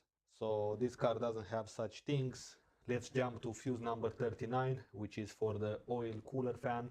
Number 40 is for the horn. 41 control unit. 42 windshield washer heater. 43 windscreen washers, and 44 for windshield wiper. Basically this is for the pump of the washer fluid and this one is for the wiper itself. Alright, so moving further to the relays, and this one is the switch, the one, but if you guys know about it, just leave it in the comment. 4 screws. We didn't have a lot of fuses for the computer of the car, therefore you're gonna find them here. This is the K40 relay box. This one is the traction control, and then we've got the computer on top here. So if, for example, your car doesn't start, obviously you've got the starter relay here, but also the other small electronics for the engine to run.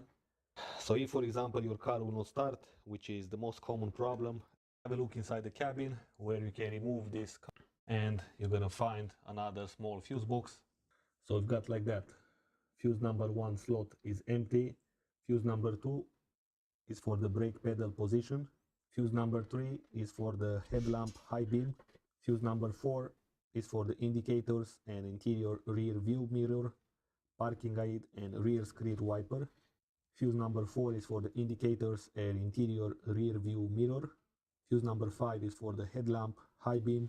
Fuse number 6 is for the headlamp low beam. Fuse number 7 is for the tail lamps. Fuse number 8 is for the headlamp low beam. Fuse number 9 is for the front fog lamps. Fuse number 10 is for the side and tail lamps. Fuse number 11 is for the headlamp adjustment and license plate lamps. And fuse number 12 is for the rear fog lamps. Basically, all these fuses are for some illumination. This car is quite dirty, but we are interested right here. Okay, so let's start with the relays. If you have another relay right on this side where is the hole, this is gonna be for the fuel pump relay, the one which is in the fuel tank. Then we've got the seat adjustment relay for the driver side and seat adjustment relay for the passenger side. Now we've got fuse number 1, which is for the door function control module, electric window, heated door mirror and seat adjustment. Fuse number 2, door function control module. Fuse number 3 is for the interior lamp rear and center console switch assembly, tailgate lamp and minibar if you have such thing. Fuse number 4, multifunction control module, alarm system signal, interior rear view mirror and rain sensor, sunroof and vanity mirror lamp. Fuse number 5 is for the audio unit, alarm system, horn, CD changer, central locking and navigation system. This car doesn't have fuse number 6 because it's for the fuel pump. Fuse number 7, tailgate closing aid. Fuse number 8, seat control module. Number 10, refrigerator box. Number 11, alarm system and steering position sensor, SCP. 13 is for the seat control module. Seat control module again. These two were for the front and these two for the rear. And finally the fuse number 19 is for the heated rear window. And number 20 is just missing. Okay guys, so those were the locations of all the fuses and relays from this car. If you have any questions, leave them in the comments below. Also, if you are new to this channel and you like this video, give it a thumbs up. Check out the other videos I made about this car or other car. Nevím, no.